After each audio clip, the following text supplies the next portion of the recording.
My narrativizing mind is very active. It's this invisible frame of reference that you carry in your head. Life presents all sorts of adversity, and some adversity doesn't feel like adversity. It's sneaky. Could I interview you for my space gas?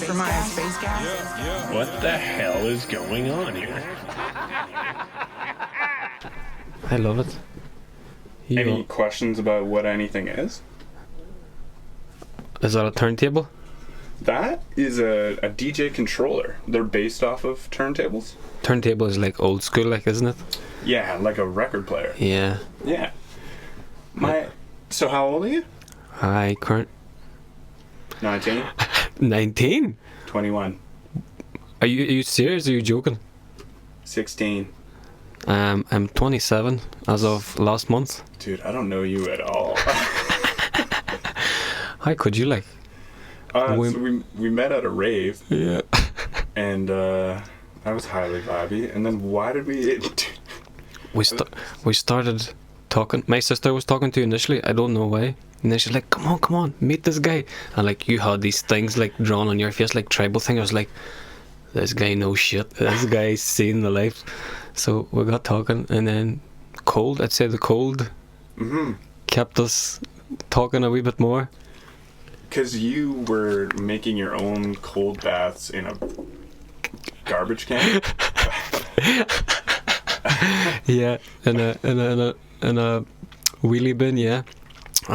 So yeah, like I was looking. I wanted to do the ice baths, and I didn't want to go out and buy a plastic ice bin that everyone has for £100, which will probably be wrecked in 2 months' time.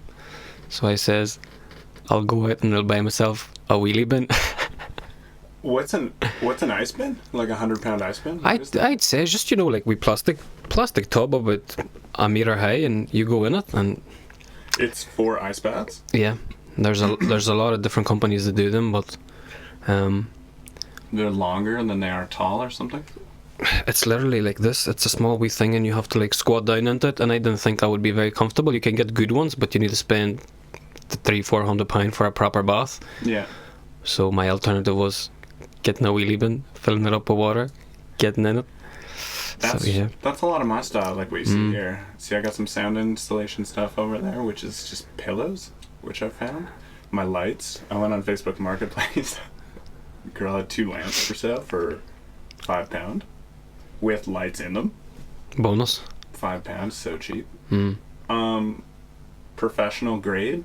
Yeah, they have an on and off switch. We're close enough. You know the light from Pixar? Yes. That's what it is. Yes. Bing, bing, bing. What? The 300-400-pound ice baths. They don't have their own, like, they don't hold and filter water, do they? I don't think so. No, it's just the 300-400 ones that I'm talking about. It's like literally like a bath, but plastic, and it's rather than being a circle, it's more like a bath shaped. Yeah, some people get a lot out of plastic stuff. Yeah. Like a lot of money. Yeah. I have a didgeridoo. A what, sorry? A didgeridoo. What's a didgeridoo? A didgeridoo is it's the oldest woodwind instrument in the world, but mine's not made of wood. It's made of plastic. They're really long. Do you want me to show you? Please, I'm quite intrigued now. What is a didgeridoo? And if you want to search anything, we got portability here. Let's go. It's just kind of funny that there's a TV right here. Convenient. Yeah. Didgeridoo. Yeah, these things. The sound. I wonder if we got volume. Oh, is he blowing into that? Yeah. Oh. Let's get some volume on that.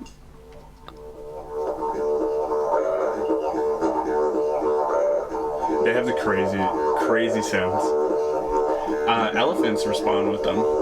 I am shocked now. I've heard this before in music and stuff. This is crazy. This is pure tribal stuff, like. The most beautiful didgeridoo player in the world, Kiki Stamasuri.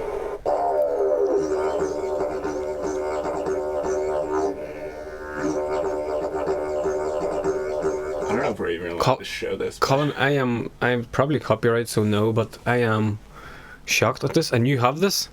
Yeah, it's but mine's made of plastic, so it's oh my god, it's made by this guy, But- Didgery Bone. But does it make the same noise? Here we go. It does. You can make this same noise kind of with a tube like a vacuum cleaner. Mm-hmm. This is oh, she taped it. Yeah. That's crazy. It's my girlfriend. Is it? No. You wish? Kinda for a second there. And is he moving the thing as well? Yeah, that changes the key. Holy. That is absolutely crazy. That's the same instrument I have. So these ones, all in the background, the wooden ones, Right. they all stay the same length, which keeps it the same key.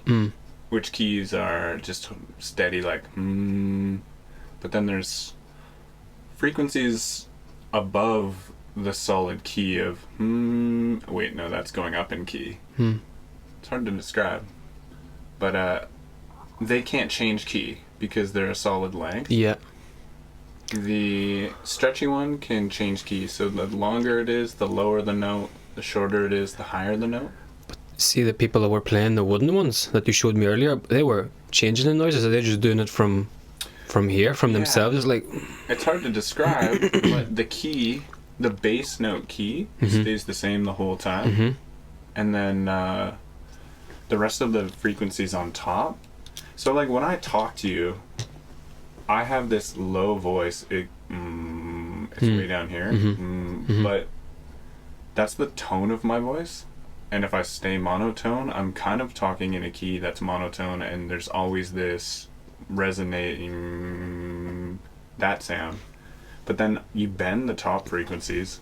When I said bend, the pitch went up a bit. at the end, yeah. But the rest of the words, if you stay monotone, all you're doing is bending the top sounds on top of the tone of my chest. That's kind of like a didgeridoo. The tone of the chest of it, the bass of it, stays the same key. It's constantly like... But then the rest, all the top, there's crazy noises on it, which just drone. So see the one you have, can you change notes on it? Yeah, this is the exact same one as me. The person who invented this, he's this one-armed guy. I wish he was here. There he is. This must be, that shop was his shop. He's got one hand. Hi, I'm Steve. Is he Australian? Yeah. So, people would definitely argue that the didgeridoo's Aboriginal Australian instrument. Woodwind instrument from 10,000 years ago. So I was saying like it's the oldest woodwind instrument in the world. But So you're very musically, you know a lot about these things, like you're talking to me notes and pitch, and I'm just like, oh, what is going on? Like, you're so smart, like, honestly. you like electronic music though, eh? I like everything. Thanks for the compliment. I like a wee bit of everything, so I do. Like music wise. But I want to start listening more to like natural music, like the likes of that didgeridoo and like just guitar and stuff, because what I think like music nowadays, like say the likes, if you listen to radio and stuff, it's just poisoning your mind. Like, I might be a conspiracy theorist on that, I don't know, but in my head it makes sense. Like,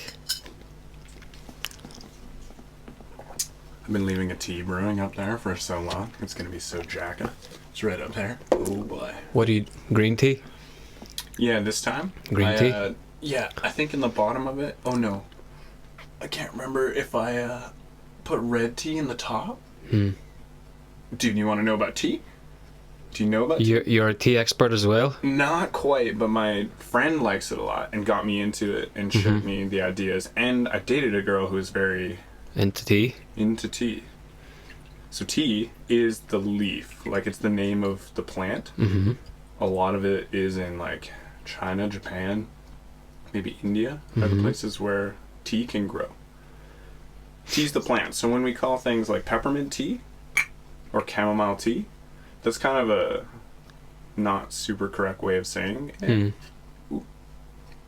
Because there's no tea inside of peppermint tea.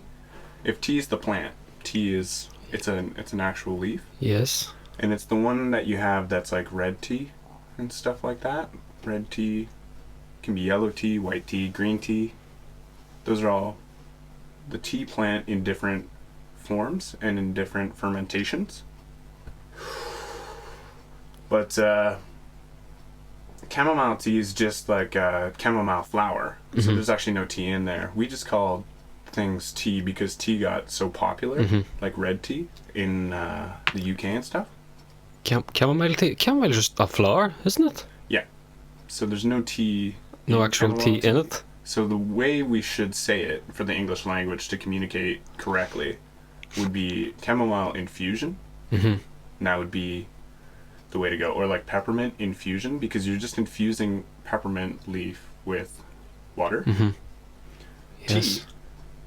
Black tea. Let's talk about maybe not Earl Grey, but just like a standard black tea you would get, like Tetley. Just the wee bags. Yeah, is there something like NP Morgan or something? Right, okay. As well? That is the green leaves, and they're leaves on a bush that they took and then they let them ferment. And fermenting is similar to, you know when leaves fall on the ground? Yes. They turn brown? Yes. That's what's up. These are the tea leaves that used to be green tea. But they let them ferment, and it gives them this totally different aroma. It's darker, more caffeine shows up too in that process. And then it has to be wet to continue. I'm not a super tea expert, but this is theory. As soon as you dry it, after it's been wet and turning brown, it can't ferment anymore. There will be no continuation of the process. There will be no continuation of life. So black tea is the tea plant, like quite fermented, and then there's even more densely fermented tea, which they call pu'er, which is super like a scotch, like it's been really aged and like yes, it's so dark, it's got so much flavor. So green tea has only been it's been picked, and you're very careful with these leaves, and then you might roll them around and rotate them, because when you break a leaf in half, it adds more surface area, it maybe activates certain parts of it, it kind of changes the flavor of it, and that's all they did. And then even before it got at all black or brown, or red, black, you would call it, fermented, they dried it, and then that's green tea. White tea, they just simply took it, and they might roll it a little bit. And depending on what people do, does actually change the flavor, and then people advertise their flavor, like Som Chong Ping white tea. Som Chong Ping white tea is like a company that they're known for. They have their leaves from their part of the world, and leaves taste different in different parts of the world too. And they just roll it once and they make a white tea, and it's not fermented nearly at all, which makes it then green or black or pu'er, or even yellow. Yellow's after white, yellow, green, black, pu'er. And they're all just literally the same leaf. It's so funny you're saying, oh, I'm not a tea expert, and like you're sitting there telling me this stuff, and my mind just like all I know is black tea, peppermint tea, and chamomile tea. Right. It's crazy. How yes, I know you said you had previous girlfriends that were tea experts. Have you been around the world? Have you traveled India, anywhere? I've been quite a bit around the world.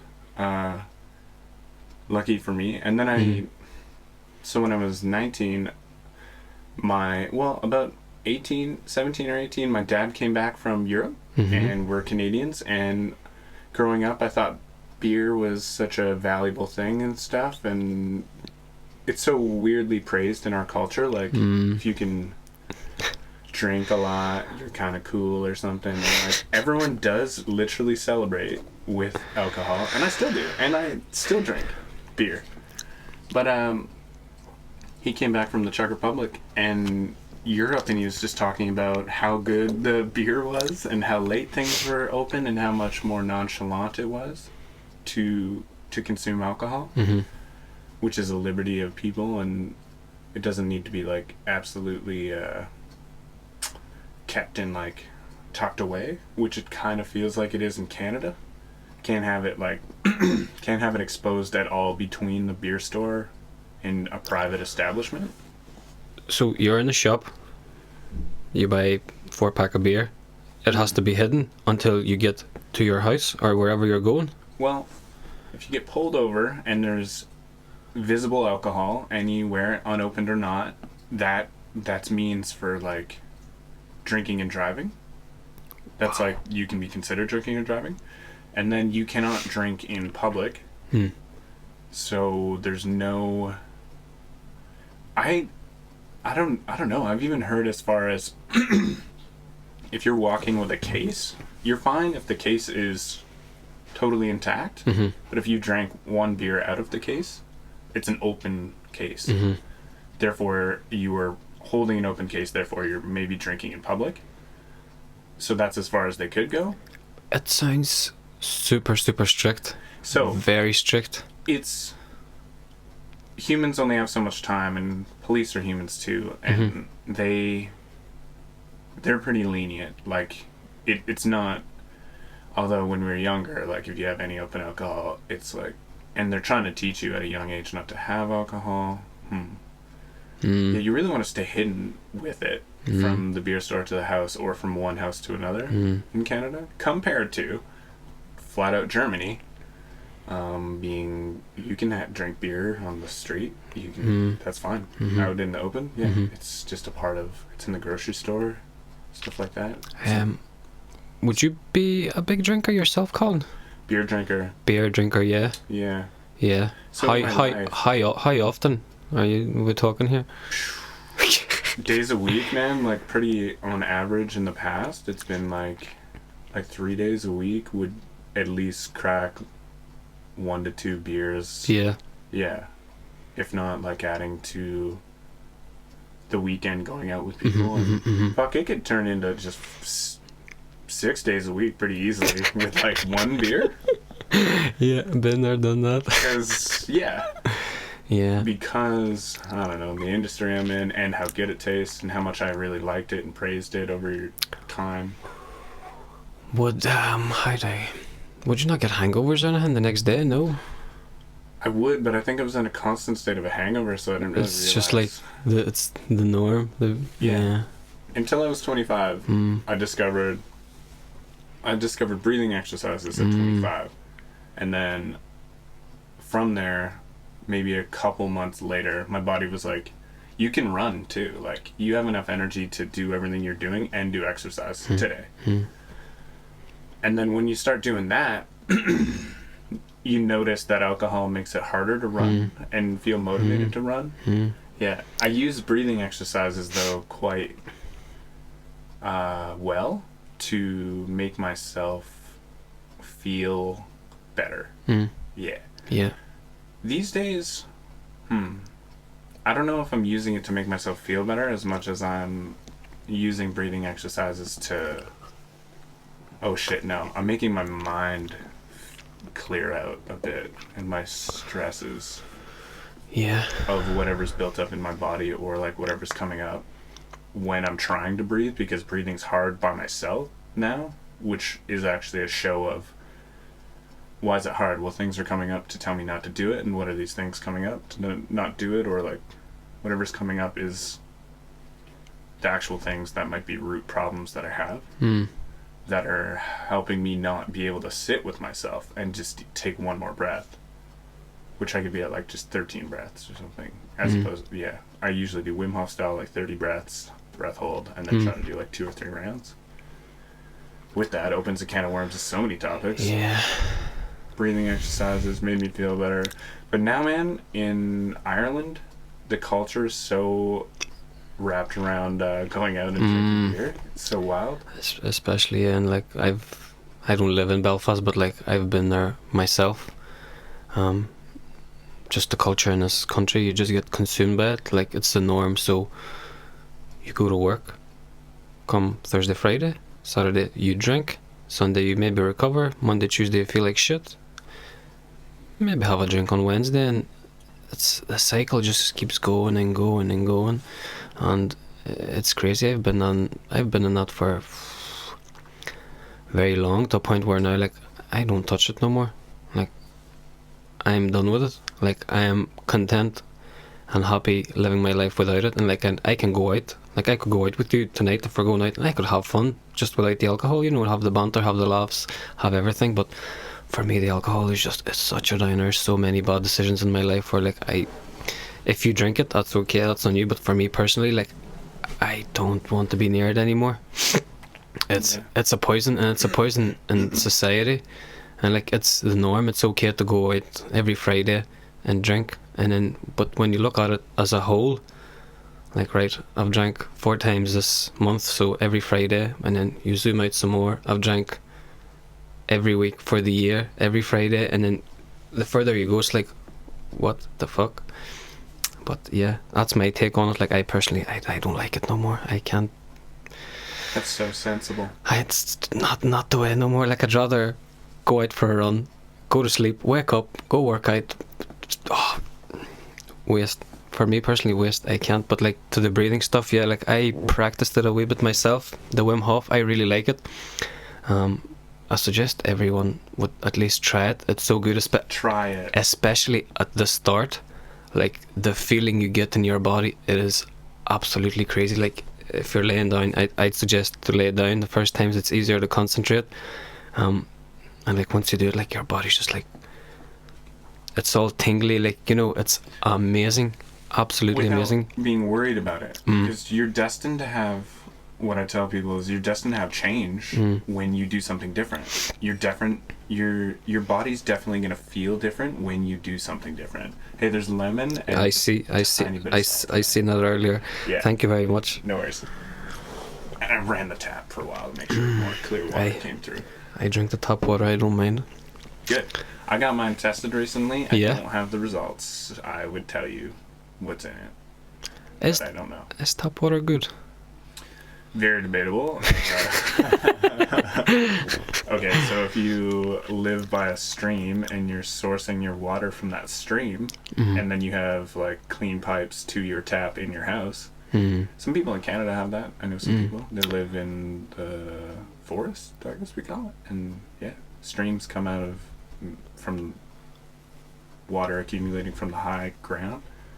Sometimes it goes underwater, then it just pops back up, or it's consistent stream from the top of a mountain down. And they have a stream on the property, and then they're probably just underneath it with a tube or something, and then use a pump. And so if from there to there, that's clean. Like, and maybe I don't know if they'd even chlorinate it or something. See back home we have an interesting way. I don't know really, I'm not too sure how it works, but like It's so from like Poland. No, Lithuania. I am from Lithuania. Close enough. So I don't know how do you call it. It's like, it's a big hole. It's dug out. It's very deep, and then like a pump of some sorts. Like it provides it's good, clean, drinkable water, and it provides water for. There's 2 houses there, so it provides water for everywhere. Like, and it's coming from the ground. Yeah. I think. Well water is what we call it. Maybe well water. Yeah. Yeah. So there's, in the ground there's patches of water, or if you go deep enough there's water, or in some areas no, probably like the Sahara Desert, there might not be any water down there. But when you dig down, it's also common for people to have wells, because kind of like what I said earlier, when water's accumulating on the top of the hills, it like seeps into the hill, but then so much is seeping through the earth and down from the top of mountains that it builds up and then it pops out at a certain point, calling that a spring. But if you dig down, if you're up on the hill and you dig down, you would tap into that spring, which then you'd make a well. Or like a well could be like a solid shaft, or it could just be pipes that go down. And then people, so did you guys put chemicals in that? I don't think so, unless I was too little to know. Like, I left quite young, so I wouldn't know, but I don't think so. I think it's just a well. Like, we used to have the old school well, you know, with like a thing with the bucket, but that was back in the day. But now there's just a big hole, and somehow it provides water for everything. Dude, you lived in the medieval ages. Some people like the well, like, how did it have a crank, like a wooden crank and a rope? Funny enough, now, like, you're saying medieval ages, Isn't that what they did? I have friends back home who live in, I want to say village, okay, and this is where they get their water, drinking water, for washing their dishes water. There's the well. There's this contraption with a bucket on top, and like, you let it go, the thing goes into the well, you get some water, and then you yank it back up, pour it out, you use that water. That's not medieval times. There's still people doing that. Yeah. Well, I mean, I think they did that in the medieval times. Yeah, probably did, yeah. I think. I'd say they did. I think I've seen pictures of... I used to not like to read. Hey, still don't like to read. I would we had to go to the library when you're in grade fucking everything. There's a library, and then you go, and then you get a book, and you start reading it and stuff, like free roam to a library. I would just go straight to these picture books of medieval times, and all it was like swords, bows, and arrows, all drawn or real pictures of, and then it's just saying what they were from what year, and then like from youngest to oldest. Then I'd watch these, like, they literally cartoon draw or like pretty closely imitate what a medieval battle to a castle would look like with all the stuff. I wasn't reading. But I think I've seen those wells for some reason in the castles. They're still being used today. Yeah. But what age did you move out of Canada? When did you leave, and where did life take you after? We were talking about going on the travels to figure some, like, and that's something I take for granted and forget, and something that is unreal about traveling is when you're in your hometown and you got plans, you don't often do random things. And if you're the kind of person who wants to get up and go, and you are traveling and staying in a hostel, what's cool about traveling and staying in a hostel, and then I was thinking of myself, because I was thinking about me traveling, and I was like, I would try to bring all this podcast stuff, and then I would just podcast strangers, and then I'm like, is that okay? Am I a nice person for doing that? But because they're traveling, which is amazing, they probably have some stories and some new insights because they come from wherever in the world. So that'd be cool to listen and talk to them, but they never would have maybe been on a podcast if they didn't go travel. Like, when you travel and chill and you're open to things, when you're just standing there or sitting there, but you have creative people and you're in a brand new spot, you create things you normally would not in your hometown. And then that creates really cool stories, and then really cool knowledge. Yeah. So that's something there. But I traveled to Europe when I was 19, did a European tour, like a Canadian style or a vacation style in a way. And what do you mean by vacation style? I guess I got a Eurail pass and was just like staying in hostels. So I guess like a pretty staple, simple backpacking trip. Yeah, train pass that I could travel on a train anytime, and hostels with the internet are available everywhere, and had loads of like $7,000 or $9,000, which is more than enough to be alive. How much? Sorry, 9,000, 10,000? $7,000 or $9,000 or something. I must have had. Yeah, because I thought that's what was required. Yeah. I thought you know, I thought like you're supposed to always rent a place and you're supposed to go out and you're supposed to, you know, always have new sunglasses and shoes and clothes and stuff like that. Like, that's where my value systems were, because that's what I saw. But then as I traveled, I preferred traveling, and I didn't want to run out of money as quick. And this is where I learned more ideas of just not giving a fuck about what I'm wearing, as long as it's kind of clean. And even if it's dirty, I don't know, like, what's the big deal? Fuck it. What's... Except for not getting into places that I want to get into with certain groups of people, like, yeah, to understand, like, looking clean takes effort, and it's cool to be around a bunch of people who are putting effort into something, rather than a bunch of people who are just filthy animals. And filthy animals can bring more infections and bacteria and stuff. But see, like, regarding the clothes and stuff, like, I used to, like, oh, buy this, buy that, but see now, like, I know I'm a wee bit off topic, but I love used shit. You're right on topic.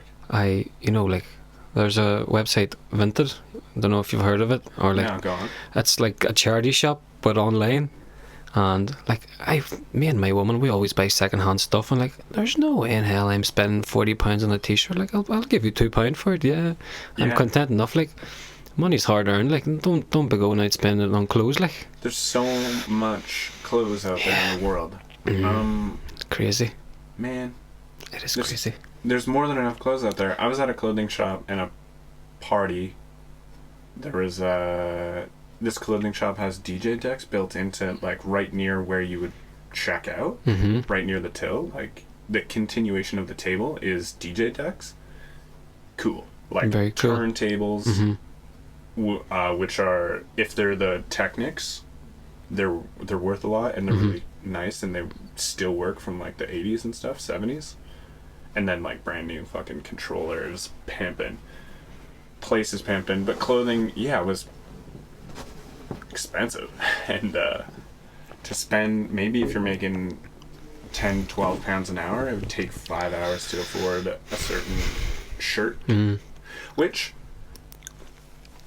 fuck it, like, in the scheme of things, if it's a good shirt and you can wear it for a really, really long time and you really like it, But is there not but better? someone needed 50 pounds because they put a lot of effort into it, and that's what makes it so good. We're in a generation of having a bunch of shit clothes because people are tapping into the market of, like, cheap things. People want to make things cheaper and cheaper because people want to be more and more fruitful, or, like, it's hard to make money. But it's also this fucked up sickness of, like, you know, all the supermarkets, they have really cheap shit, and all that shit's bad. Unless we're talking about maybe bananas. Bananas are cheap, they're a fruit. I don't know, pretty easily digestible. Yeah. They're sprayed with a shitload of stuff, but the inside might be still okay. Might be debatable. But with all, see, you're saying they're sprayed with all this stuff. Would not all fruits be sprayed with all this stuff? Organic. But is it though? Like, they're still getting sprayed. Are you not just getting fooled? I don't know. They say they're not supposed to have anything that's not a part of the natural growing process. That's what makes something organic. I don't know the definition. Could look it up. Not gonna. Yeah. I've been to a banana plantation, and my grandparents wanted to remark, like, the bananas were coming in, like, these dudes, they have these rail systems. They're kind of like smaller telephone poles. Maybe if a person's 5.5 feet tall, Right. they must be 8 feet tall, these telephone pole cables. Okay. And they hook the bananas onto them.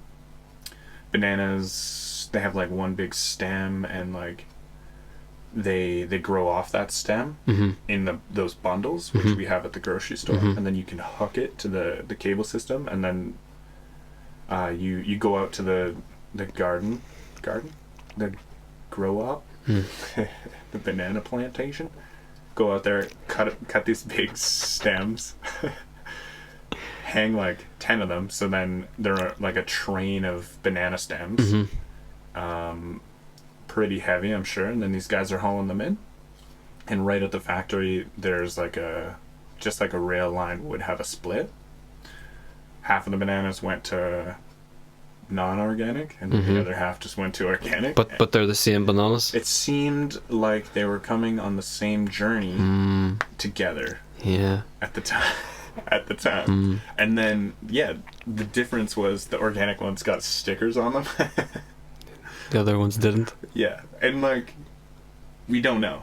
Man, we don't know anything, that's the thing. They could have come, when you're out there in the field, you just like, there'd be bananas probably on both sides of you. Yeah. And one would be organic, and you'd load half, and then you'd load half. Like, that would actually be relatively smart. And then you go to the other side, you'd load half to the front, and you just remember, you're like, those ones are organic, those ones aren't. And then when we saw them arrive, because the fields would be quite far away, and then you're in this like factory area, and they come through the door, through the train, on the train of bananas come through the door with the person pulling them, and they could separate them. I'm still open to organic. Yeah. So, your grandparents had a banana plantation? No, my grandparents cruise a lot, cruise ships, and they took us on a cruise when we were younger. Yes. And that took us to... Have you ever looked at a banana plant, banana stickers? Or I've seen the stickers, but I've never even... You were explaining how it grows and like how it grows out on these stems. Like, I've never seen it. I can't even put an image in my head, like, What's happening to bananas? This show's bananas. That's a song. Yeah. What are you, your woman, Gwen? I know what you're on about. Will YouTube show us? No. I can't see. BANANA. But not NANAN. That's too many NAs. Images. Come on now. Yes. That looks interesting. So they got these stems. Yes. They're quite long. Look at how many bananas come off those motherfuckers. Yes. Here we go. So there's the stick of it that would grow off the main tree, and then we would cut maybe we cut right this way, and then or something to make the bundles. Yes. But this is the bundles. Bundles. That's amazing. And then so they would maybe hook it from like the top here. These would be really strong because they're really green. And they would be horribly not soft inside and stuff, I think. I'd say a green banana wouldn't be that nice. And then you'd, is this someone pulling it, or what is that? Holy, look at this beauty. Bananas are good. Banana. Yeah, so they would hook, 10 of these, and they're really heavy. Green is like full of water, because it's growing, and water's transporting the minerals and stuff. I think they're about 80 pounds each, actually. One of them? What's 80 pounds? I'm not... 2.2. So divide by 2. 40... 40 something kilo? Oh, like 36 kilo. That's a lot. That's heavy. It is heavy. It's crazy to think I'm 27 years old and I haven't been around the world and I don't know where bananas grow. It's quite sad. It's quite sad if you think about it. I've just been living here. I don't know, man. Life is fucking grass is always greener. Yeah, I know that one too. Yeah. I was telling you about imposter syndrome. Like, I think it's really, really important to get together with people. Dude, is that water flowing off of that? Because it's... Yeah, I think so. Yeah. That's amazing. That's nature for you. That's like made up or something. Yeah. We'll just stare at that and talk about that. But you said you went to Europe. Where all did you visit in Europe? So on my first trip, Whippersnapper. Dude, I was so hilarious. What's Whippersnapper?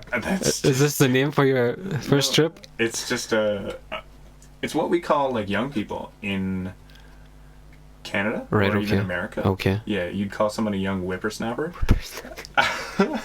And it would kind of... It's just a saying. Yeah. But, dude, I'm so funny. Like, I'm all about, as this Canadian and the way I grew up, it's like, okay, I'm going on a Europe trip and I want to, like, make it the most fun. So let's be, like, as fun as possible. And so, like, I'm going by myself, and I fucking bought a Mexican sombrero, and it's huge. Yeah, yeah. And it's so, dude, I don't even realize how funny that is, or how, like, crazy that would look when you're watching a guy on the airplane rolling through with a Mexican sombrero, and he's Canadian. The amount of not knowing what the fuck's going on is godlike. Yeah. I think I was 19, and I'm rolling with a Mexican sombrero, Canadian. I'm just like ready to just drink beer and just get like absolutely foolish with people. Yeah. Yeah. Arrived in Paris, France. That was your first destination? Yeah. From the flight, landed. This guy came up to me. He's like, "You looking for a taxi?" I'm like, "Yep." Thanks, man. And it was a fucking just independent guy. He was like, "Yeah, 50 euros." I'm like, "Oh yeah." Sounds Sounds like a lot. I don't know where you're going, but it sounds like a lot. First ride ever. First taxi ride by myself, going somewhere to somewhere new and random. And I'm like, I don't know, I trust people. And yeah, right when I got to the hostel, it's like 25 euros for a whole van to come pick up you and as many people as you want, and all your bags for 25 euros. And you just paid €50 for one guy in a car. The personalized service And he didn't have a meter. It was all just off the top. predatory behavior. Yeah. Did you have your sombrero on? I didn't. You can't wear it when you're sitting in a chair. Yeah. So I always had it like. Oh, but he's seen it. Probably, yeah. It was around. I always, I wore it as much as I can, dude. But I literally, because I can't fit it into my bag because it'll fuck it up. Dude, it's so funny. Huge sombrero, and I would just arrived at the hostel, dropped off my bags. Everywhere's new. Like, let's just walk and let's go get a beer. Like, sure. Or what's France? There's cheese. There's baguettes. Oh, an interesting question. So, back when what age are you now? 30. 30. So when you were 19, that's 11 years ago. Yeah. How were you getting around with a map? I did use maps. Yeah? Yeah. Like, it wasn't as easy as, like, right, I'll whip my phone out, but this is a hostel, this is where I'm going. Yeah. So you can get lost. I was I got lost a few times. Yeah. But, no, there were smartphones in 2011, and by the time 2011 I was 17. Yeah. There was the iPhone 3Gs. But would they have maps on it? Like, I understand there was smartphones, but I think people back in the day, they were still using the wee navigation systems in their cars to get around. Yeah, GPS. Yeah. Certainly Google Maps was out. Yeah. And I would use Google Maps maybe to get buses, or maybe to like print paper maps, or I can't remember now that you mention it. But I didn't have a smartphone. It wasn't as easy as it would be now. I was kind of against them. Yeah. Smartphones. You were against smartphones?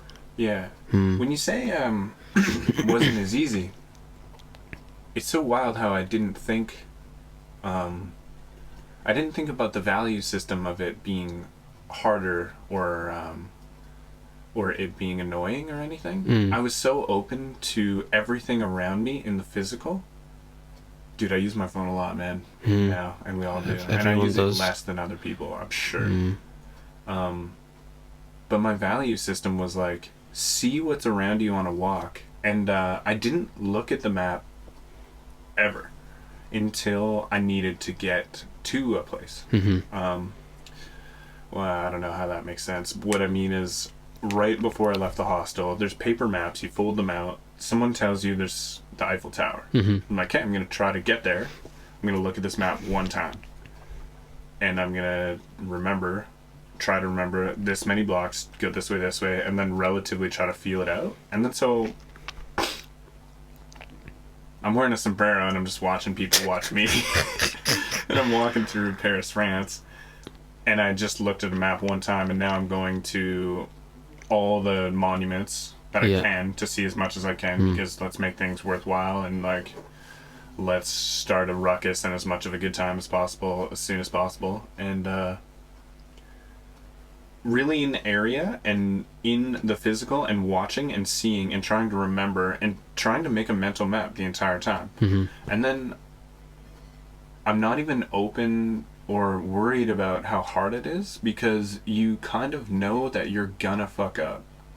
So much acceptance of you're gonna fuck up, because I was young and I was just open, or like I never even thought that you wouldn't fuck up, or like fucking up is a part of life and the time. Getting lost isn't bad. I didn't think it was. Yeah. But nowadays, like getting lost when you need to get somewhere on time or something, and putting so much pressure on something, or getting lost if you really think it's really that scary, all you do is start asking people where you are. Yeah. So when I would not arrive to where I thought I was at the time, then I'd be like, okay, it's time to bust out the map. Bust out the map and look at a street name, look for two streets that are, you're at a corner, so you have two streets, and there's only one place where those two streets meet, usually, and try to find it. And be like, okay, relatively, I'm around here. And it makes you a really great physical, on the ground, directional person. And I got lost lots, but I never was thinking like how bad being lost was. You just are totally lost, but it's okay, because everything's new and you're there to learn. That's the way to roll through life. I'm not that good with directions. Like, I'm so reliant on where this show me to go. Like, I've never traveled or anything, so like I've never even had that, like, I'm gonna go there and we'll see what happens. Right. I'm so compassionate towards people, or like cater toward. I just had a dream about it last night. So my ex-girlfriends might not say the same, but I'm so people-pleasing that I like will listen and take people for equal value to my own standards, etc., XYZ. And then I guess over the course of time, as you grow older, what you see is that some people are less good at navigating but they're very confident. And then it's so wild when you're with someone who's like confident, and then I'm a people pleaser, and I'm like, yeah, all right, you know, like I'll accept that I'm wrong, but I'm pretty sure I'm not. Pretty sure I know where I'm going. But you are, I don't know. Like, I don't want me to convince you you're wrong. So let's, fuck it. We'll go with your way. But I'm pretty sure I'm right. And then you just see how some people don't know how to navigate. And but they're very confident. And if you hang out with them enough, it's wild when you see how wrong they are, like, consistently. And you get into this situation again and again. And then it's like, okay, I remember this is the fourth time now. And I think it's this way. And I've been right the last 3 times. And you've been wrong. And I think I have a better sense than you. That's a weird one. Because I want to accept everyone as, like, equal in face value. We're not. Just like women, you know? I have to accept them as equal. Women are equal. They are, statistically, we have differences. Yeah, but... Nothing's equal. Yeah. What's equal? I don't know. two droplets of water, if you zoom in on them, like, they might be off by a fragment of a portion or something. Yeah. Each woman is different. Each man is different. I know where you're coming from. I understand, yeah. Yeah. I understand. Here's one. Someone mentioned in a podcast, feminism is destroying relationships. And I guess the way I interpreted it, and this is just a quote from a human being, and ideas are meant to be flown around and talked about, and everyone can have their own ideas because everyone has their own perception of the world, and may the best perception outlive the other without destruction of one another. May it just live longer, may the truth boil up to the top, and well-being be the proof of that truth. But feminism is destroying relationships between men and women because this is the way I interpreted it. Maybe men don't know how to treat a woman because we're not supposed to hold the door open for them because they're even and they can do it themselves. We're not supposed to go acquire as many goods for them. They should get a job too because they're even, whereas they're better nurturing people and mothers. They're very more emotionally stable. They literally make breast milk for babies. And when we think about, so feminism, the way I'm thinking of it is like making females equal to men, where that then, so we think they're equal, and it's like, no, you can walk home by yourself, or things like that, like, because we're equal. Like, I'm not trying to be vengeful, but it's literally, I'm scared to treat a woman like a woman because I'm supposed to treat them equal. Therefore, I treat them like I would myself, where I'm a 6'4" guy and I can bike across town in 20 minutes, or I can hike a mountain or whatever in a certain sense, going by direction. And maybe I should even be making more moves on girls and stuff, but I'm waiting there because I'm expecting them to make moves. Therefore, but they're the ones who are like surrendering more potentially in the meeting of like romance or any of that. You know what I'm saying? It's you have an interesting view on it. On the statement, I've yet to think too much more into it, but it kind of clicked. Or I have my own insecurities about how to treat a girl because I'm supposed to treat them like me. Yeah, but should you treat them like it's a female? Like, would you not open doors for a woman? But then it's supposed to be equal. No, yeah, but and there's upset. I understand what you mean. It's infiltrated my mind, and it's making it harder to open a door for someone because I'm thinking too much. Whereas naturally, like, should be men versus with women who are softer in general, but they provide maybe that the softness gets them more in touch with like energies and emotional reality compared to the man who's moving physical objects to bring and surround and create safety for the soft emotional life bringer.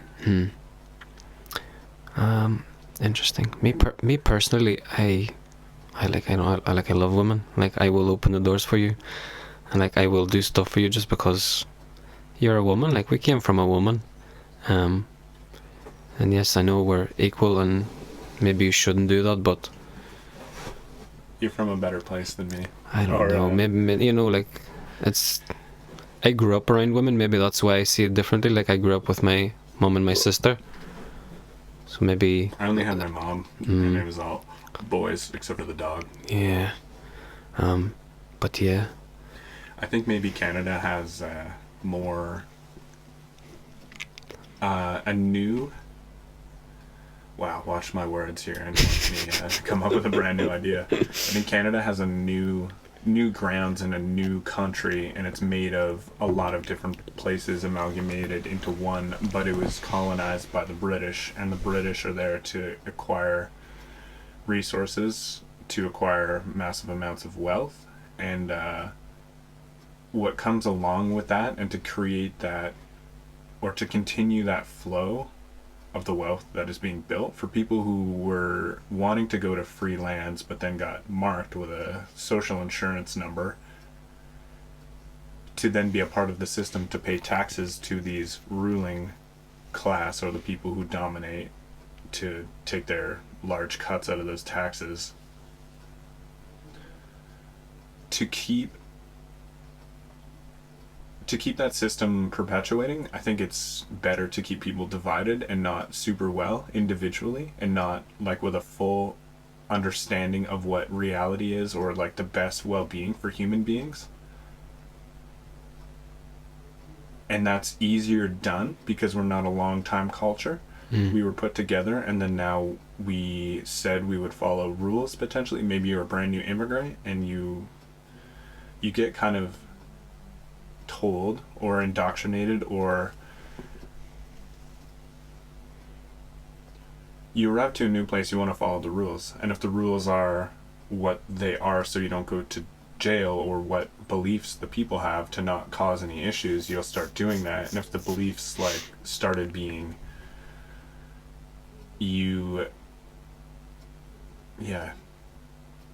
why would it I don't know, where the hell did the idea come from that women should be equal? They should have the power to vote and drive, and maybe show their skin if they want. Like that's the suppression that is in other countries kind of nowadays, or like in recent history. And then people maybe just take things too far or something in a certain direction. Crazy. Absolutely crazy. Do you agree with, like women being covered up and all that? If they want to, do I agree with them being covered up? Man, it's so trippy to think about, because in their culture they would think it's normal. But I think inside, like, I think there's some sort of like subconscious smartness, or like they may feel, if you interviewed them and they felt entirely safe, they may feel like suppressed their whole life, and then they feel it inside, but they would never say it, and it's so culturally normal that they're like, yeah, this is just what we do, and this is what my mom did, and this is what, it's just obvious. Oh, you didn't have your, I don't know if it's a hijab or like, you didn't have your scarf on, of course you got beat. That's what happens crazy here. That is crazy. Am I okay with it? It's happening. Somehow the idea infiltrated, and it's how did it start happening? You? Like, you, when you ask, are you okay with it? If I asked you if you're okay with it, like, who am I to say, first of all? But I think like a woman should be able to express herself, and not wear it. But if you're wearing it, and if you're content with it, you're happy enough with it, then yeah, that's okay. But why is a man telling you not to do this, and you have to be like, right, well, I'm not gonna do this? It's a bit like the government. I don't know. Just in general. I don't like know. The government in general, letting you know what you have to do. You're a free human. If you wanna run around naked, please. It'd probably not be acceptable in nowadays, like, but if that's what you want to do, you do it. Not because our culture doesn't accept it, but here's one. Like, there's this weird. I've had almost car accidents. You've almost had car accidents. Yeah, sometimes Right. checking out girls. Distracting. And this is just checking Distracting. out girls, getting distracted, and then not even seeing the car in front of me and slamming on the brakes so I don't fucking rear end them. That's not good. I know. That's not good. And then it's like, lady, cover up. You can't be so beautiful like that. But and then this is one of the only times I felt like maybe that's why they did it. And then let's take this even further for a second. Thanks for bearing with me. When we have it's so weird. Okay, so I go to festivals and I love festivals, and people can be fully naked or just dressed in the best looking things, and they're the most attractive people in the world to me. Maybe it's the time that when everyone's together, that's what makes people so beautiful, or I don't know. Or when they're really happy, they're glowing.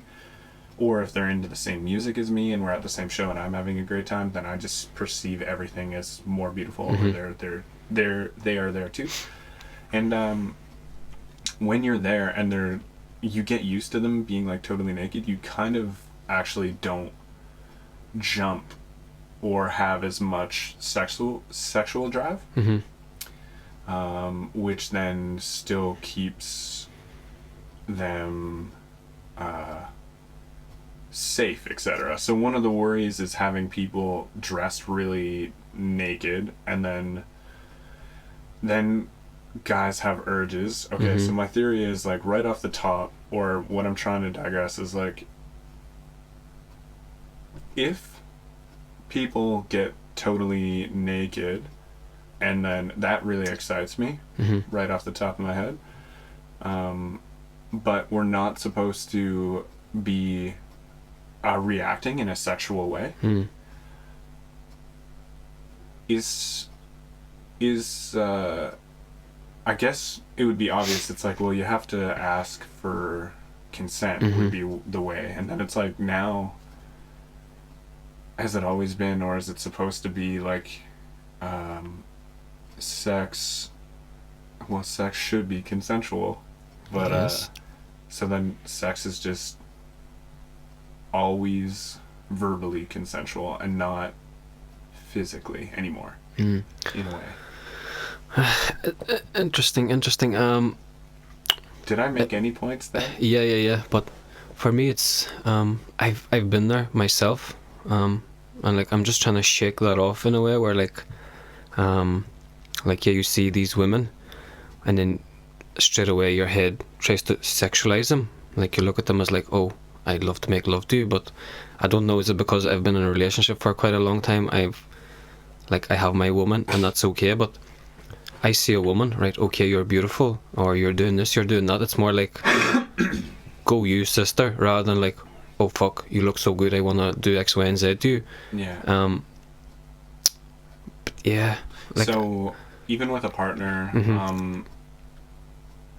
should we just, as guys, get rid of our viewing physical, no, I don't know if we ever will, sexual attraction? Because, like, if people are just totally naked all the time, or like, I guess it only stands when people wear clothes, and we got all these people, and I guess we'll just talk about having one woman just so I can bring it in personally to you. Like, then she doesn't wear clothes, and you shouldn't be sexually attracted to her ever? I think you will be at all times, because it's just in your nature. Like, that's what we're made here for. Like, we're made to, what's this word, procreate, recreate? Yeah, procreate. Either or, you know, like, create. That's why we're here, I think. But if you look deeper than that, like, these are people as well, with hopes and dreams and hobbies and talents, and it's not just like, right, you're a beautiful woman, I want to make love to you. Are you naked because you want someone to be sexually forward to you right now? Please sign this contract. Yeah. That would be a good question to ask. Yeah, so let people be free. Yeah. And then if they're, don't let,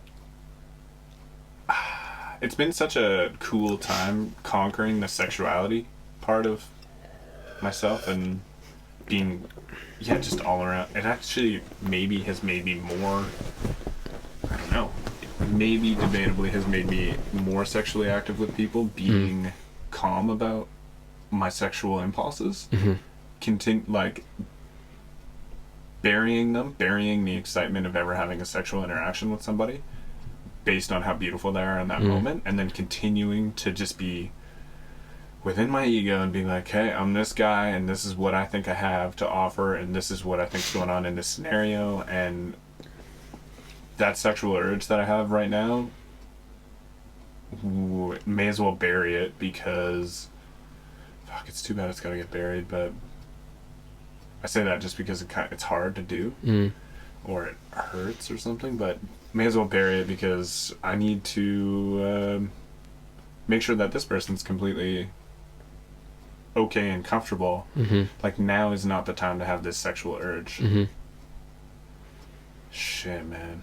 And then just learning to say that, pretty much, has been a cool journey, and being highly intimate, it feels highly intimate situations. Skinny dipping in a pool that you jumped in over a fence in your hometown and no one's there, and they're the lifeguards, and you're like interacting with people extremely close, totally naked, and then you're like, God damn, we could just totally do this, and then you're still being like, nope, gotta respect this. Respect. How far do these people have to go to make you actually act sexually as a man? Do you think maybe it gets too far? Maybe that we restrain our sexuality and then we're not sexual enough? Or do you think we're just overly sexual and we do actually need to hold things back? I think men Yeah. nowadays, they're just overly too sexual, and I don't know if it's a wee bit off topic, but the thing is that your phone, and a lot of people have this problem, I've been there myself, it's pornography. I know it might be a taboo topic here. I'm gonna look it up now. I think we can show that. No, I'll pass. Pornography, it ruins our minds, you know, and like you start seeing these women as objects, as you're just a piece of meat, which that's not the case, like, and a lot of men are falling into that trap, like, I've been there myself, and yeah. Okay, hold on. As I finished the sentence last, I was listening, and it could be very right, and I could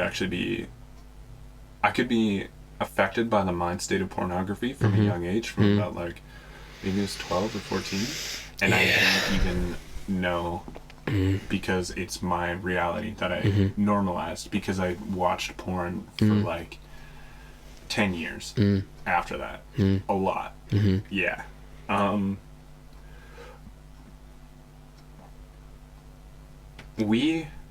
So I asked that, like, are guys too sexual, and then we kind of felt like, yeah, we do have sexuality. I think, who says? Because I actually think we're having less sex now than ever as society. But as society altogether, I think sex is totally less happening.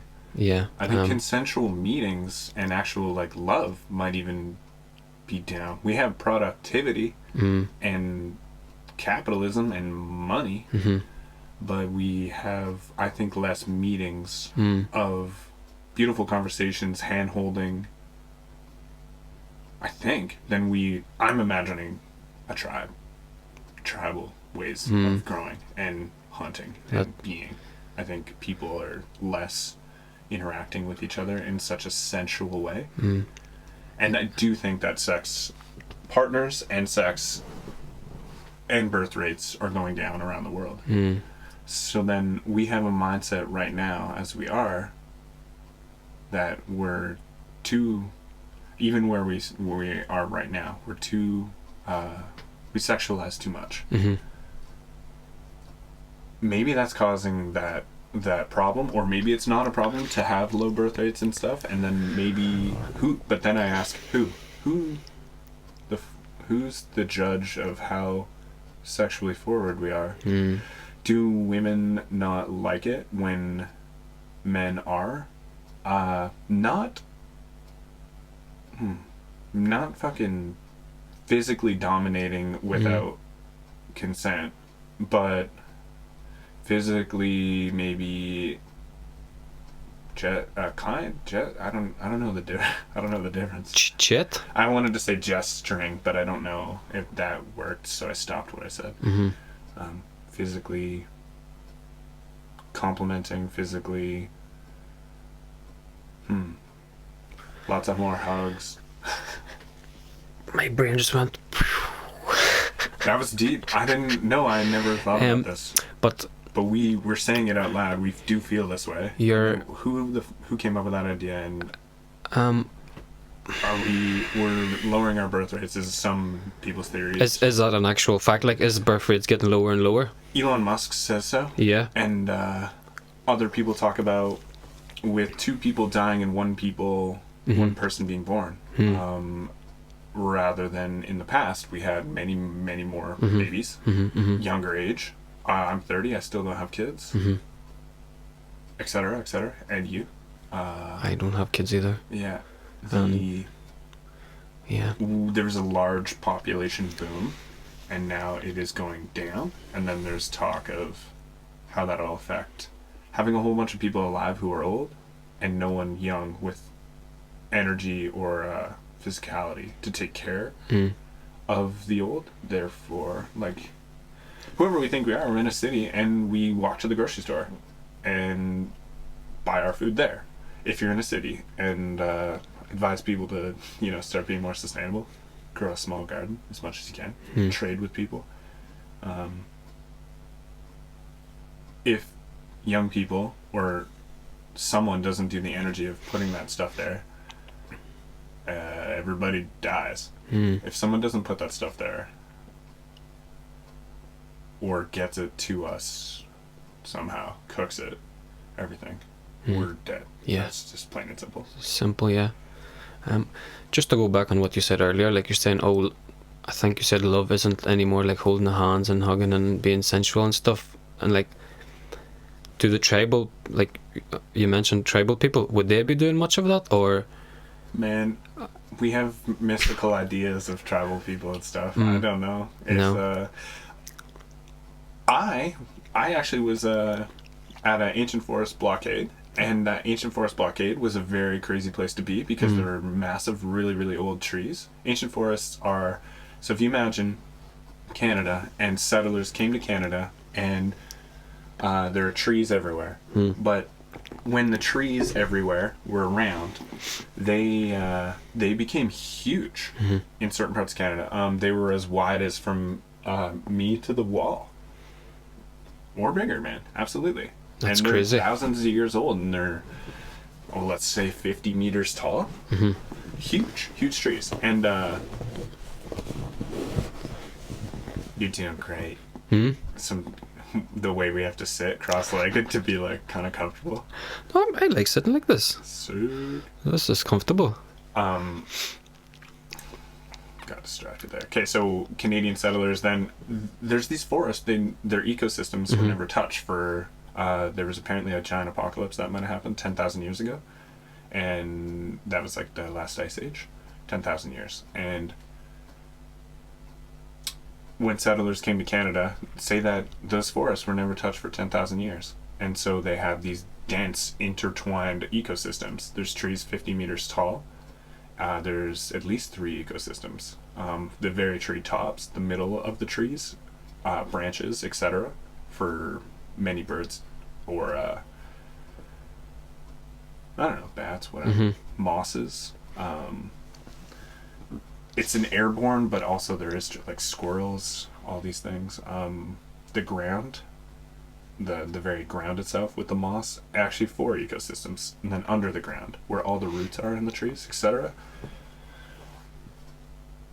Canada had those, and there's an island off of Canada called Vancouver Island, and the south of it, the southern part, so the bottom 50% was down to 2% of the forests that were originally there left.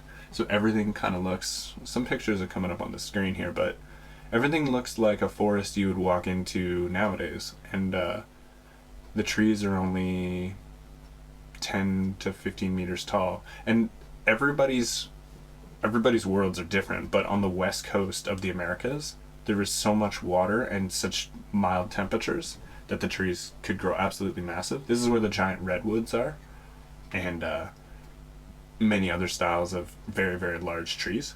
Sequoias, huge. The biggest trees in the world, I think, is in Sequoia National Park.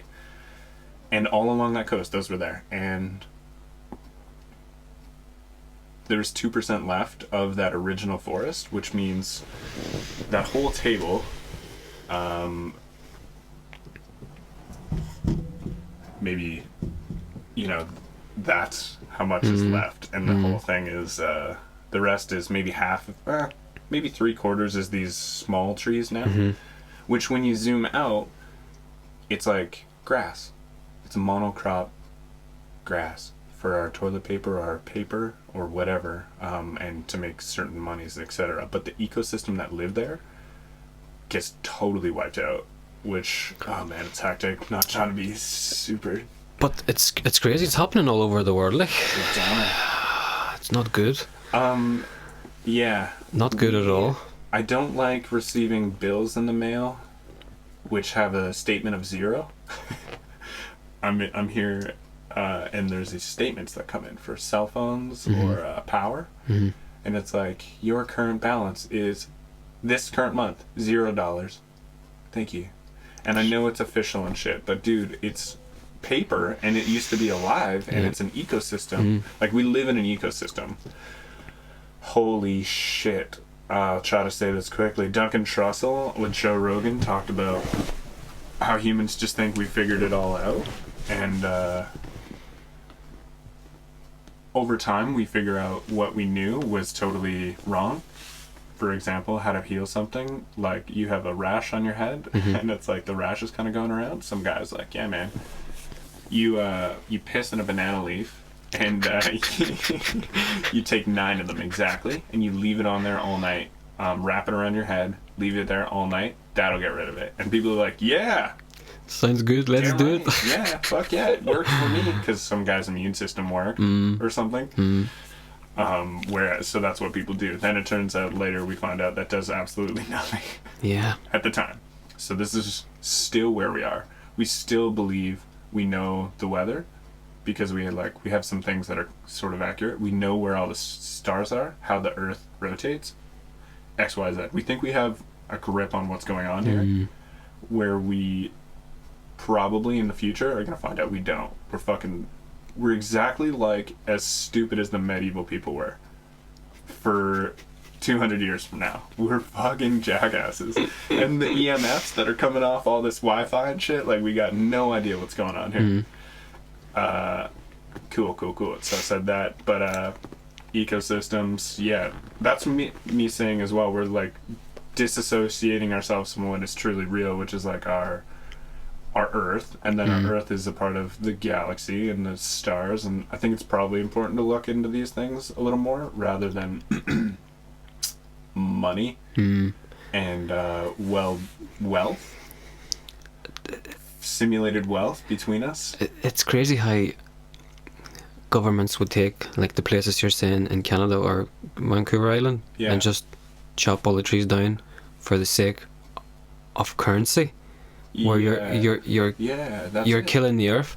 And like, funny enough, back in Lithuania, there are so many forests, old forests, good big trees, and the government's just selling this land, selling these trees to companies like IKEA for the sake of money. Yep. It blows my mind how these people are allowed to run the world. Like, our intentions, our desires, our intentions, our priorities, they're not straight. They're not for the well-being of things. This goes back to hand-holding, being closer to people, etc. So I was at this blockade. We were around a bunch of trees. We're protecting trees. We don't have internet, cell phone reception, or electricity.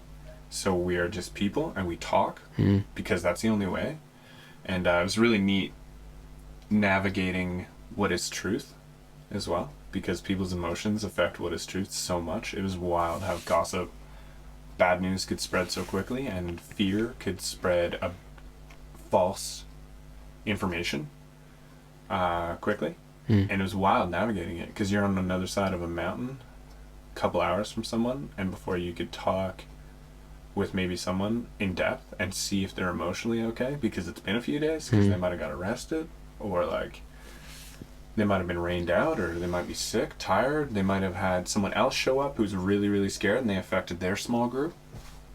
You gotta go see them, and then you're a 2-hour walk, and like you don't want to do that till tomorrow.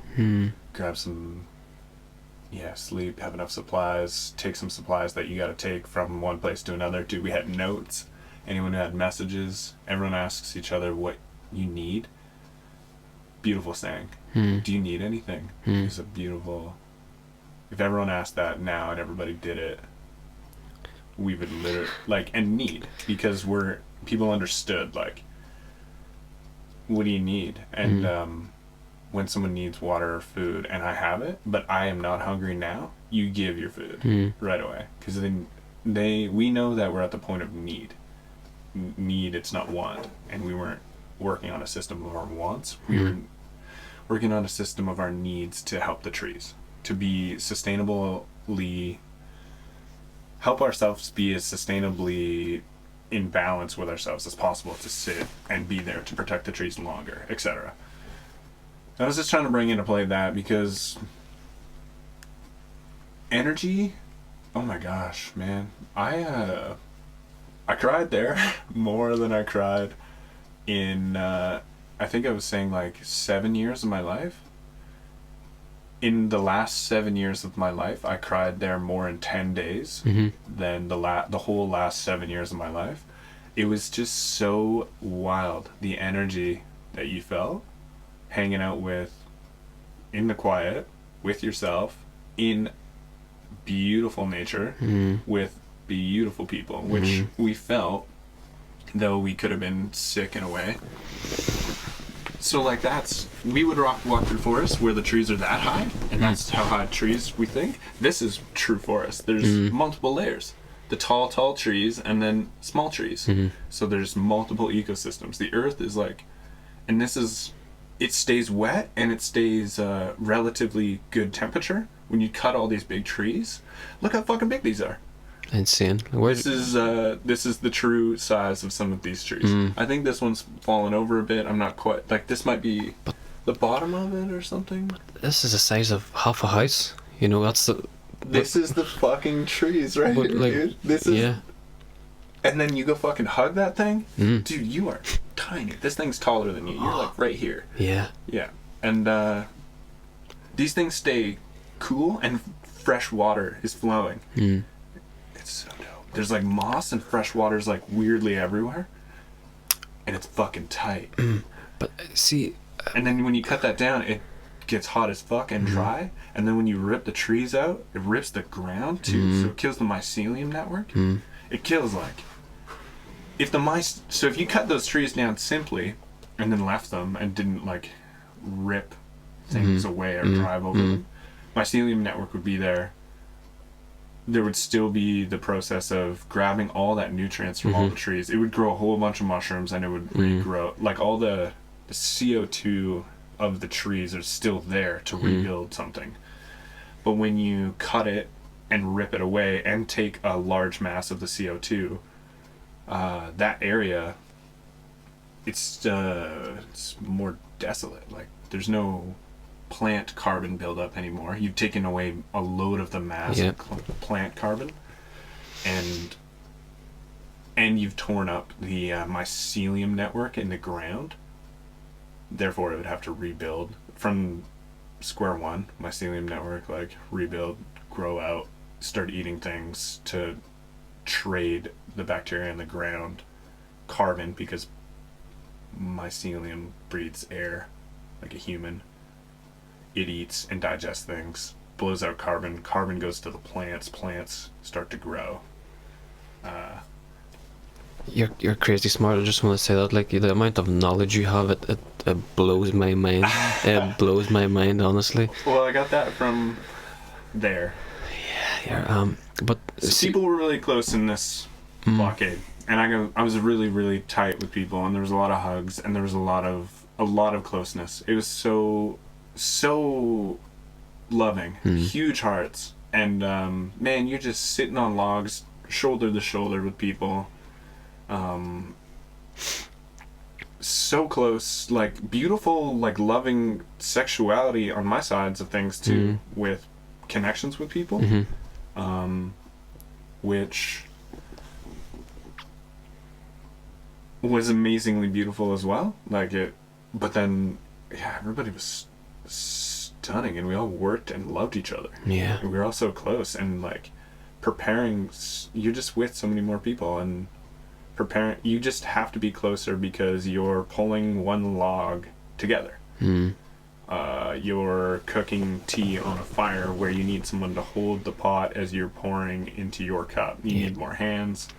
It's just so all the technology maybe is like having robots do things, pushing us a little further apart. I don't know how we got here from maybe sexuality or something, but it's like it's a beautiful community. Whatever you had, like as like you're saying, it was a very sad time of your life, and like you're crying more in those 10 days than you did in the last 7 years. Like, but I'd say it's It was beautiful. also beauty. No, it was It's- beauty cries. But it's Or like letting go or something. it's beauty in that community, and like just being there with those people, like day in and day out.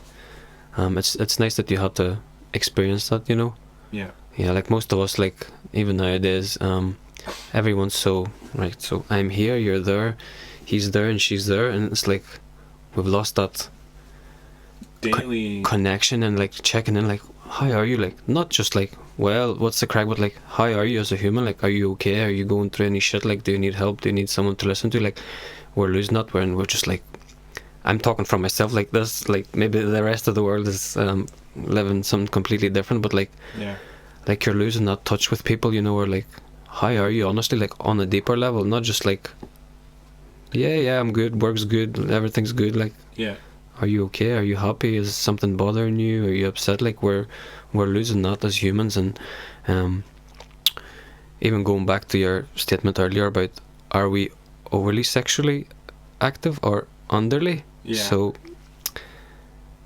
maybe we're just actually getting further away from each other, like we're sexualizing people more, but we're not actually doing anything about it. We're just like, right, so I'm gonna look at you and nearly crash, but like I'm not gonna do anything about it. Unhealthy sexuality isn't romantic or desired, right? It's not actually fulfilling.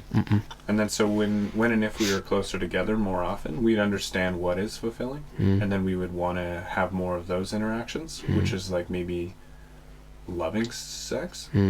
When we're so far apart, we're so fucking cooped up. We're like, jump online to use Tinder to fuck. Yeah. And I don't care who you are, because I have not touched anyone for so long, because we haven't, like, and that's what they're gonna do, because humans need it.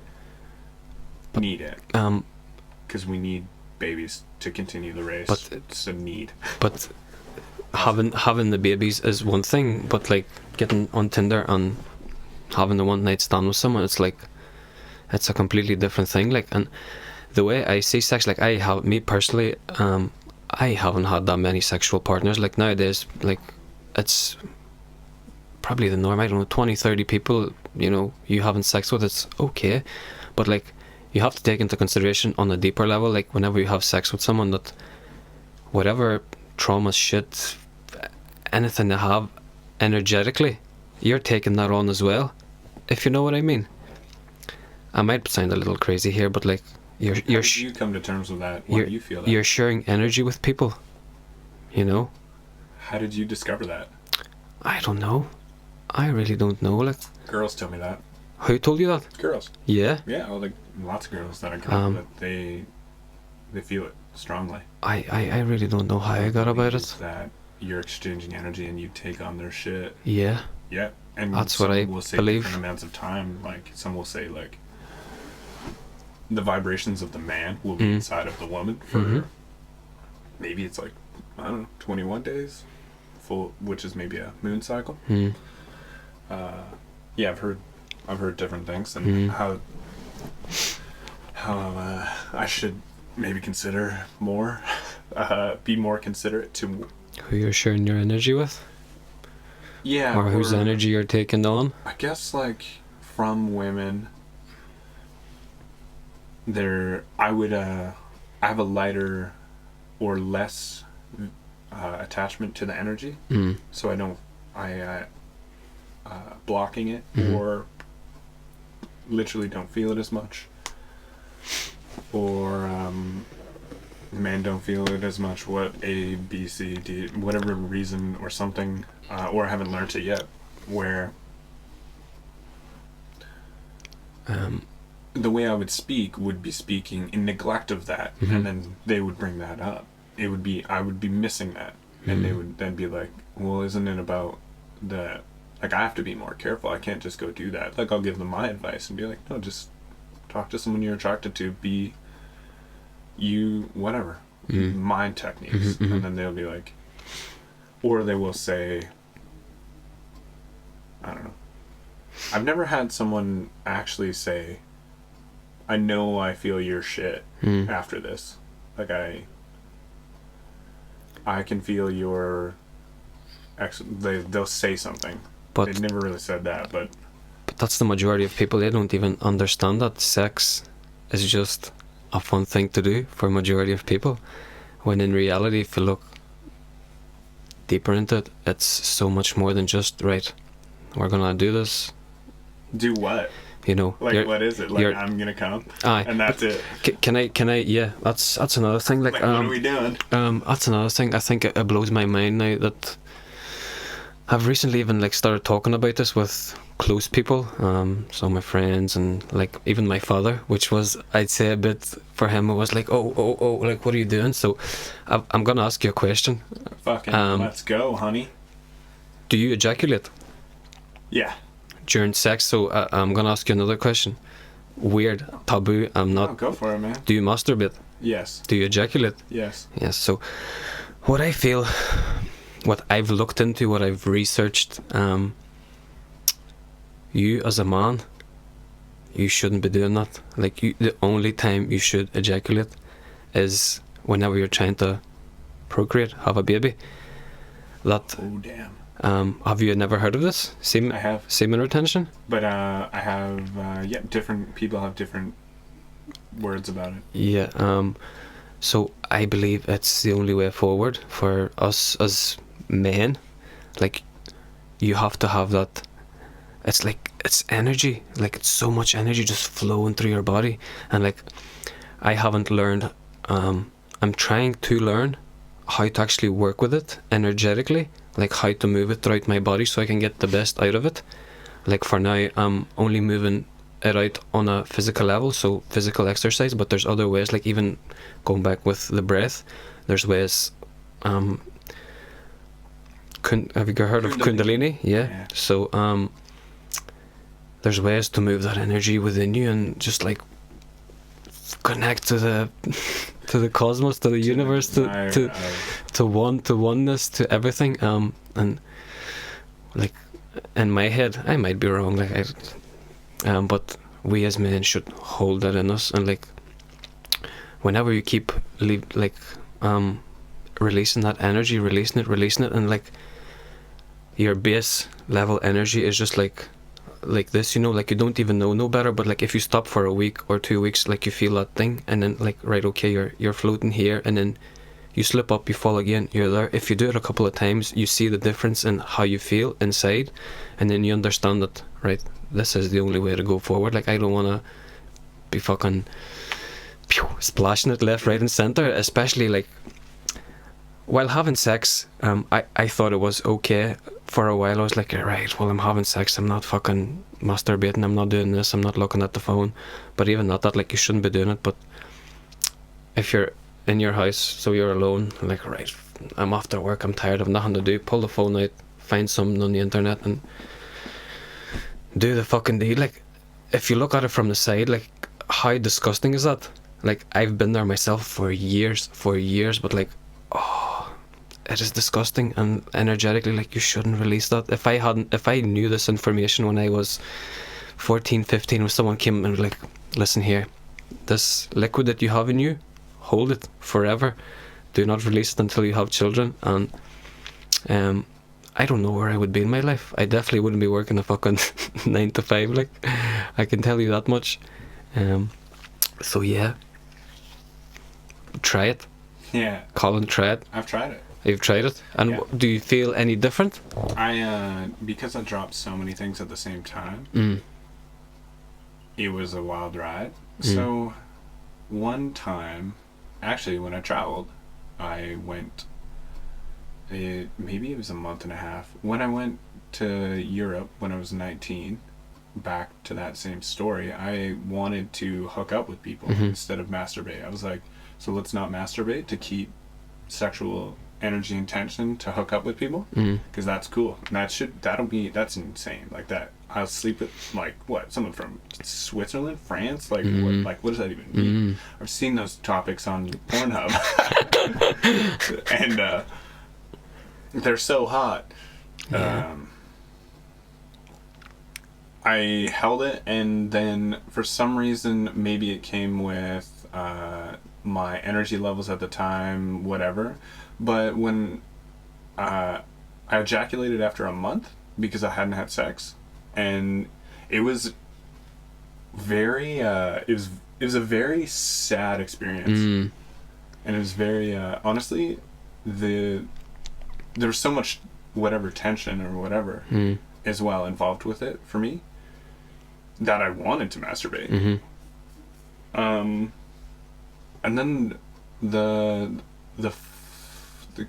this is just gross. Love you guys. No, the color was like, it was darker. It was darker, and then the way it ejaculated was very not smooth, and it was like thicker and darker, and it was like, it was really gross. Yeah. And I didn't like the experience at all. And so it made me believe that keeping the flow of masturbation and keeping new sperm and or just making sure it doesn't build up like that, let's not let that happen again. And along the road, I met I've been friends with my best DJ friend. I shouldn't get too many details, but shit. He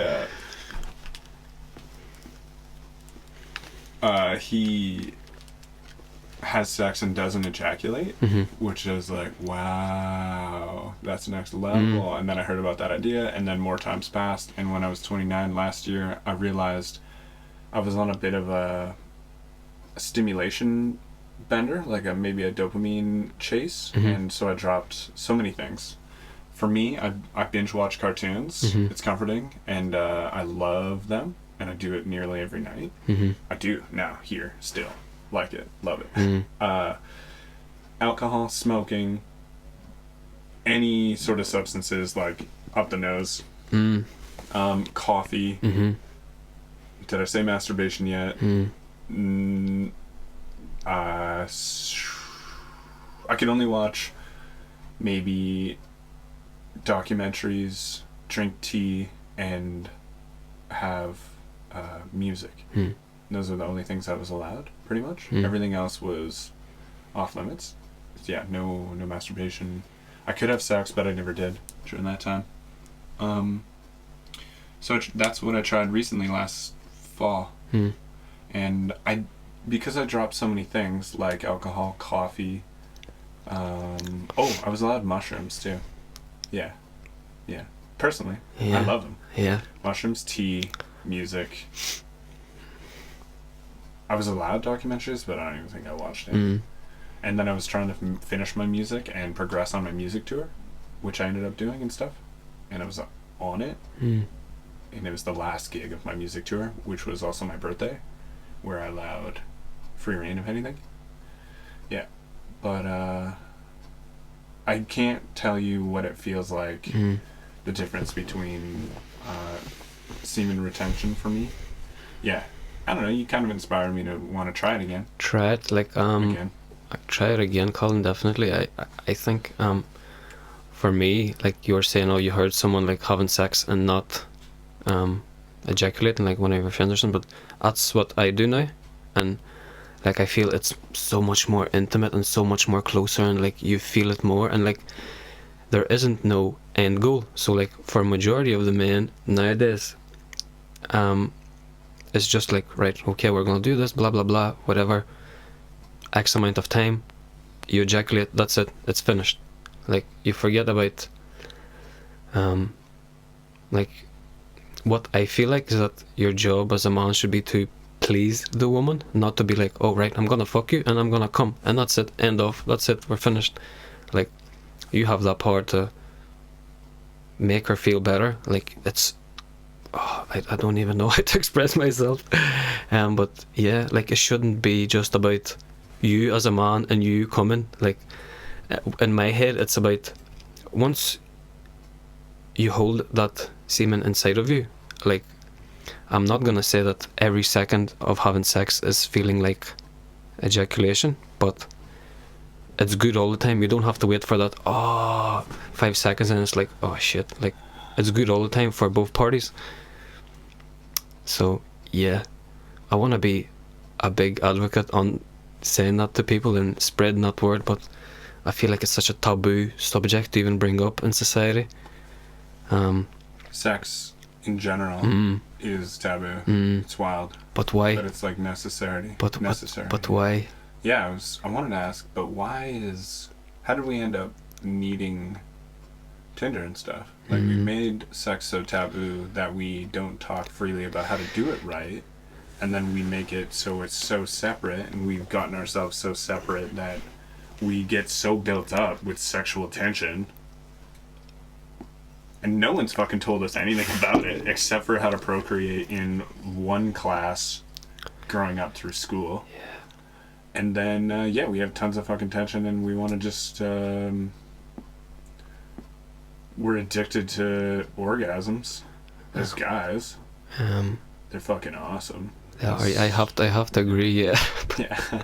Yeah. So is, go on. But And like a lot of things that give you large rushes. I think it's just, I'm gonna go with my conspiracy theories again, I don't want to, but it's someone who's wanting us to be in that, like, lower frequency, kind of, in a way.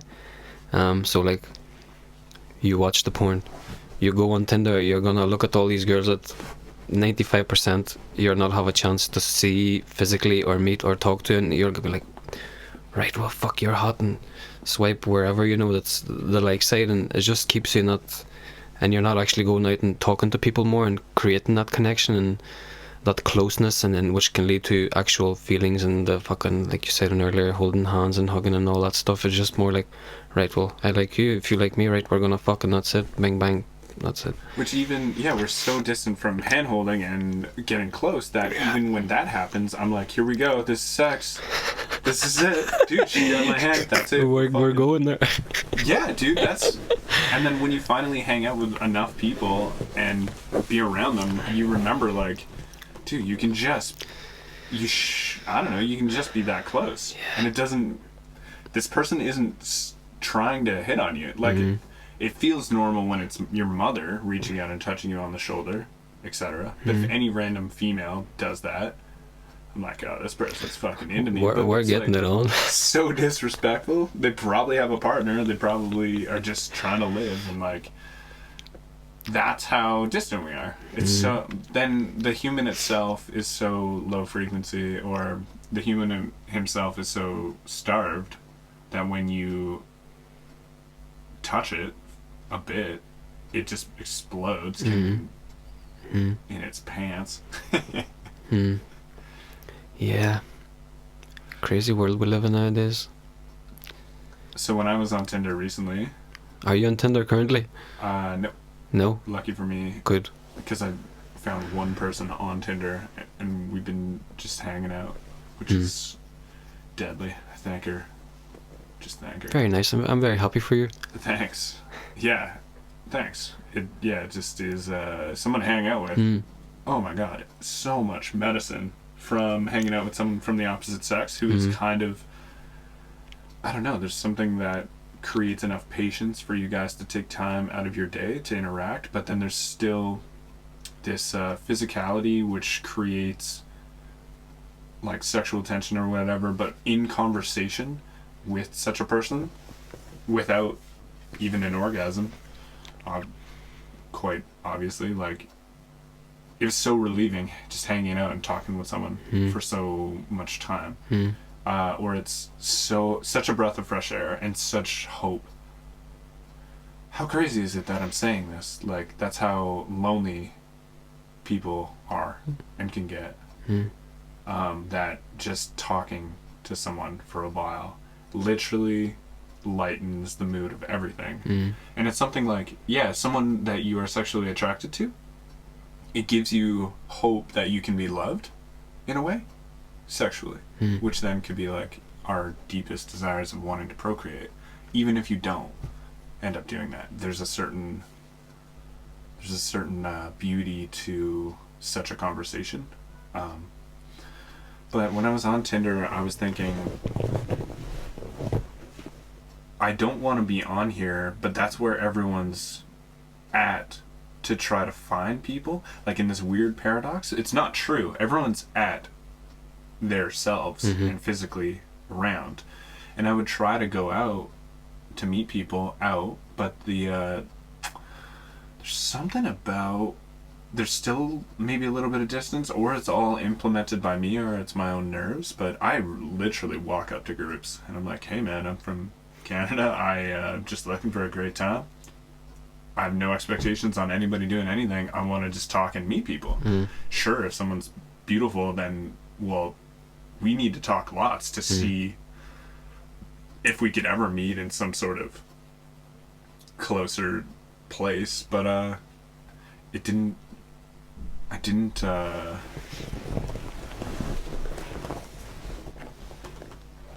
don't know, maybe I'm scared, or they're scared when you're me walking up to a group of 3 girls and being like, hey, what's up? Like, I want to talk. Like, I'd love to talk to any of you. Like, we can potentially have a further physical good time if we want, but we need to talk a lot first to see what's going on. Do we even like each other's energy? Like, do I? A little bit. And then that can be, or maybe it's just the odds of meeting people and being close is actually super, super rare. But it just felt like people aren't used to talking in physical form, and it's intimidating, and there's a lot behind it. Like, my motives behind it are to make you pregnant, what? Or like sleep with you and ditch you, because that's what everyone's used to. Or something, so then that's gonna happen, and then it's like it made for not meeting or getting any bit further with anybody, unless you get super fucking gassed and lower all your inhibitions. Then you're just some sort of non-thinking, I don't know what we can call humans that are really disconnected from their nerves. I don't want to say machines, because they're not quite that. They're still shitting and throwing up their pants. But it makes sense to what you're saying. Like, you are a confident man. You know, I'd say confidence is getting less and less in society as well. So, like, you're confident, you are happy enough with yourself. You can walk up to 3 girls having the time, and not sexually, just like, well, how are you doing? Like, I want to talk to you. I want to get to know you, you know, and it's nothing that deep yet, where it's like, can't prioritize sex. I have sexual feelings already. I'm fucking craving togetherness. This is one of the reasons why I would want to try to find togetherness with someone, but togetherness with someone isn't nice until you've kind of established energetic matching. Yeah, sorry to cut you off, but and then the nerves are still there, and the sexual ideas are there, but I'm diffusing them, and this is where I say it almost brings me more closeness by being way more compassionate and understanding. And by being way more compassionate and understanding is not just sexualizing every moment and just burying it, and then you actually connect with people, and then you actually get closer with people. And then that can, the way to get closer with people is to just continue to just be as, I don't know, man, it's weird, fun or like open or real. That's weird. I could fuck all of you. You couldn't say that. Like, we could, but the distance between being intimate with somebody without alcohol, for me, and talking to someone is actually like, it's so far, and it's so wild that we can think we can get there kind of quickly, or it should get there within like 2 hours. 2 hours meeting someone at the crib. Alcohol makes you do crazy stuff. Yeah, you were saying you were off of it, and man, so with sexuality, and then, well, maybe people who live in low vibrations, I would be in a low vibration now, people would say.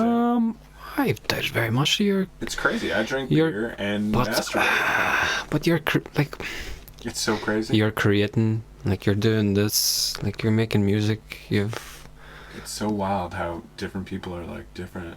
And like, I wonder about the sperm retention thing and the masturbation thing.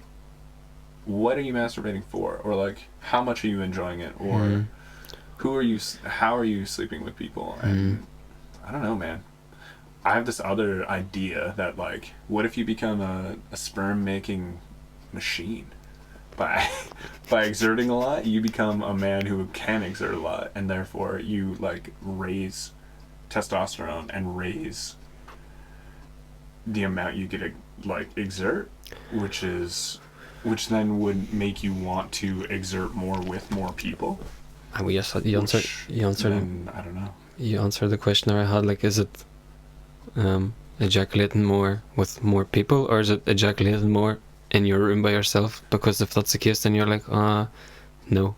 Yeah. Yeah, if you're ejaculating more with yourself, you're not with people. Yeah, I don't know. Some of the craziest times, like, I'll be with quite a few people in a row, and then I still want to masturbate. Mm-hmm. Yeah. Maybe you just have fucking very high sexual energy, and you need to release it, or you're gonna explode. Right? Maybe. Maybe, yeah. And then can you think of people probably way more, too, than even me. That's crazy. I don't know. Yeah.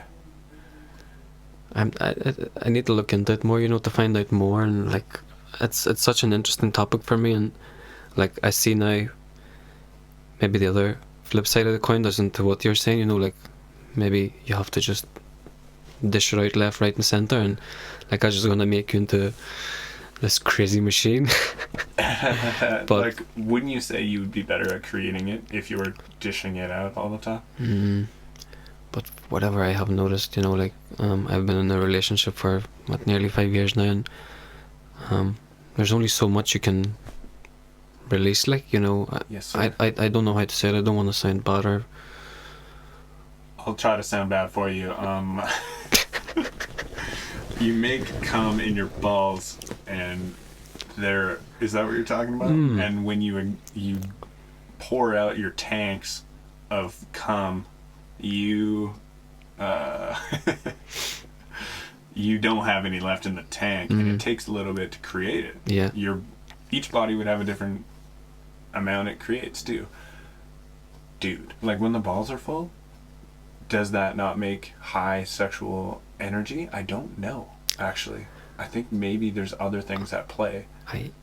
I think it does, like whenever you have that, and like your confidence in yourself, everything goes up, and like even people around you, they're not gonna be like, oh fuck, this guy, he's not coming, like, but you can feel it, like say a person walks into a room, and like you can just feel that energy about them, it's not like a put on fake confidence show, like you just feel it, if you know what I mean. Go on. So when people aren't ejaculating? I wouldn't say I can see right through, but like if I see you as a man, like I can tell you whether you do it maybe or not, like it's an interesting statement that I said here, like, yeah, but so I'm thinking my new idea as of right now, or I've thought of it before, but well, with waves of my own sexuality and horniness, there is I guess semen to be exerted, but what if the semen itself has its own potency, and it makes for higher sex drives at different times based on the semen that is inside of you? And then here's another depth. Imagine the semen that is created inside of you is more designed for who you're near at that moment, and that is what creates the horniness for that person in that moment.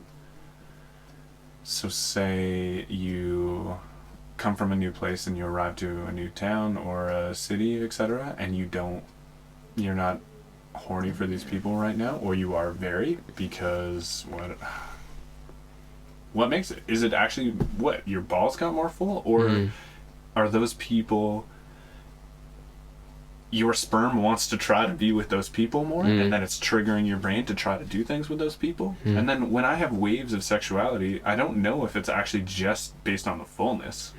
I definitely totally disagree, actually, because you would probably have waves of sexuality still with probably relatively full balls if you're not masturbating, right?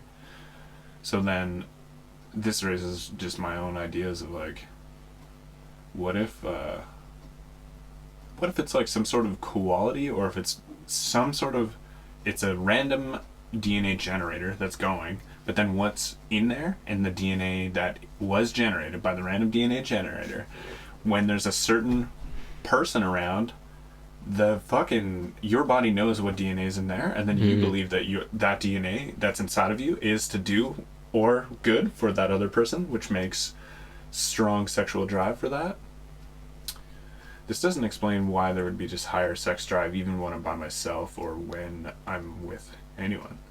Or like, higher sex drive to me actually isn't usually a particular person. I just made up another scenario there, which is very interesting. But higher sex drive tends to happen when I'm even if I'm by myself or not. Like, there is a certain energy about, I just think more about past partners or making new partners or I'm off the rotation of pornography, which is probably cool and beneficial and probably more gifting to other humans and potential partners. For you to have a partner for 5 years, then also sperm retention, I'm willing to argue that I haven't been doing this for 5 years straight. How long? I've been on and off. I want to say I've been on and off since, I don't know, I'm going to say 21, 22. So yeah, probably around 5-6 years I've been on and off. Sometimes it'd be 6-8 months that I'm off, and then at times it would be where I would have lost it completely, and it would have just been a machine, like just bang bang bang bang bang, like, and you forget about it completely, and like, oh well, this does nothing for me, I don't feel no difference, this is where I'm at, and I'm happy enough. But like, maybe you're actually in a rut and you don't see it. But yeah, like sometimes it does happen. Like I was I'm gonna share it, I don't care. I was on a streak there of, I don't know, maybe 3 months here recently, and just by accident, it was like happening, and one wrong move and that's it.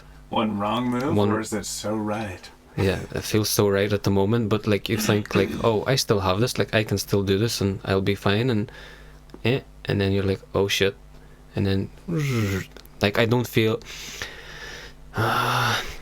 like I've been doing it for quite a while, and I don't know, it probably does affect me whenever I do it, but it doesn't affect me to a point where I'm like very, very down. Like it knocks me down a bit, but like I know that, right, this is not what I do. I'm just gonna pick myself back up and just build on it again and again. I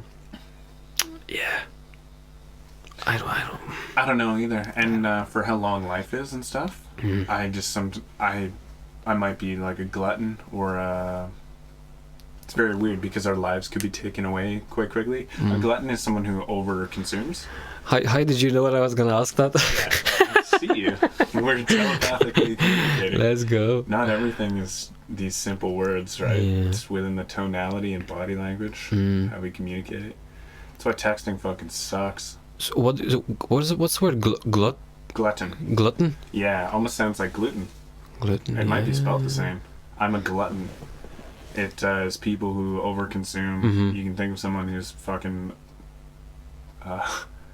oh shit, what's that word? When inflamed and just like big gluttinously eating cake. I wonder if they have affiliation, the two words, glutton and gluten, but I think sometimes I'm like, dude, I don't know, I could just, all this could be gone. Yeah. So then I'm just gonna simply enjoy. Man, recently I was under the mindset of like continuously doing better and or working hard to be diligent, disciplined, and mainly those things, diligent, disciplined, pushing myself. And what I found in that was a lot of actually like a pretty strongly focused mind or stressed mind. So what I found is when I actually, because I was trying to avoid things I was wanting, which was like any sugar. Yeah, I was eating like pure meat. Don't think I was masturbating, and not watching cartoons, not exercising lots, which is always just kind of always good. Making time management stuff, but like I was so hard on myself for even wanting things I used to want, or if I didn't do something in good time, I would be like, dude, I could have done that better. Which are all things which are good for efficiency for a certain system. But then, man, I just like had a beer after, I think I only was like that for like a week, maybe 2. I would say 2. Had a beer. I was like, dude, this isn't gonna kill me. And it kind of switched like my whole stress mindset on what would, and this is equally said about what alcohol actually does, separating your sense organs. Like for me, it feels like you're dulling your senses, which then can, if your senses are uptight, it will disconnect you from them, therefore making you feel less, though the senses have never been dealt with, and you'll come back to that as soon as you sober up. But it kind of changed my idea on everything, being like, I was just stressing myself out trying to be perfect, where we're like not perfect beings. And I had 1 beer, or maybe I had 2, but it relieved me of being like, oh man, like, who gives a fuck? Like, this one man having this now, like,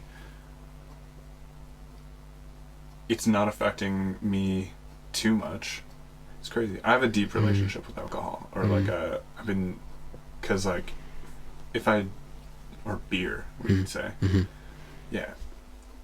When you drink alone, it's a very crazy, maybe dynamic or something. Yeah. It's maybe a really deep addiction or something. Yeah. Yeah. Would you drink alone? Absolutely. Yeah. Beer. Like it's like a cup of tea. Like you're just watching someone. Yes, that's the way that.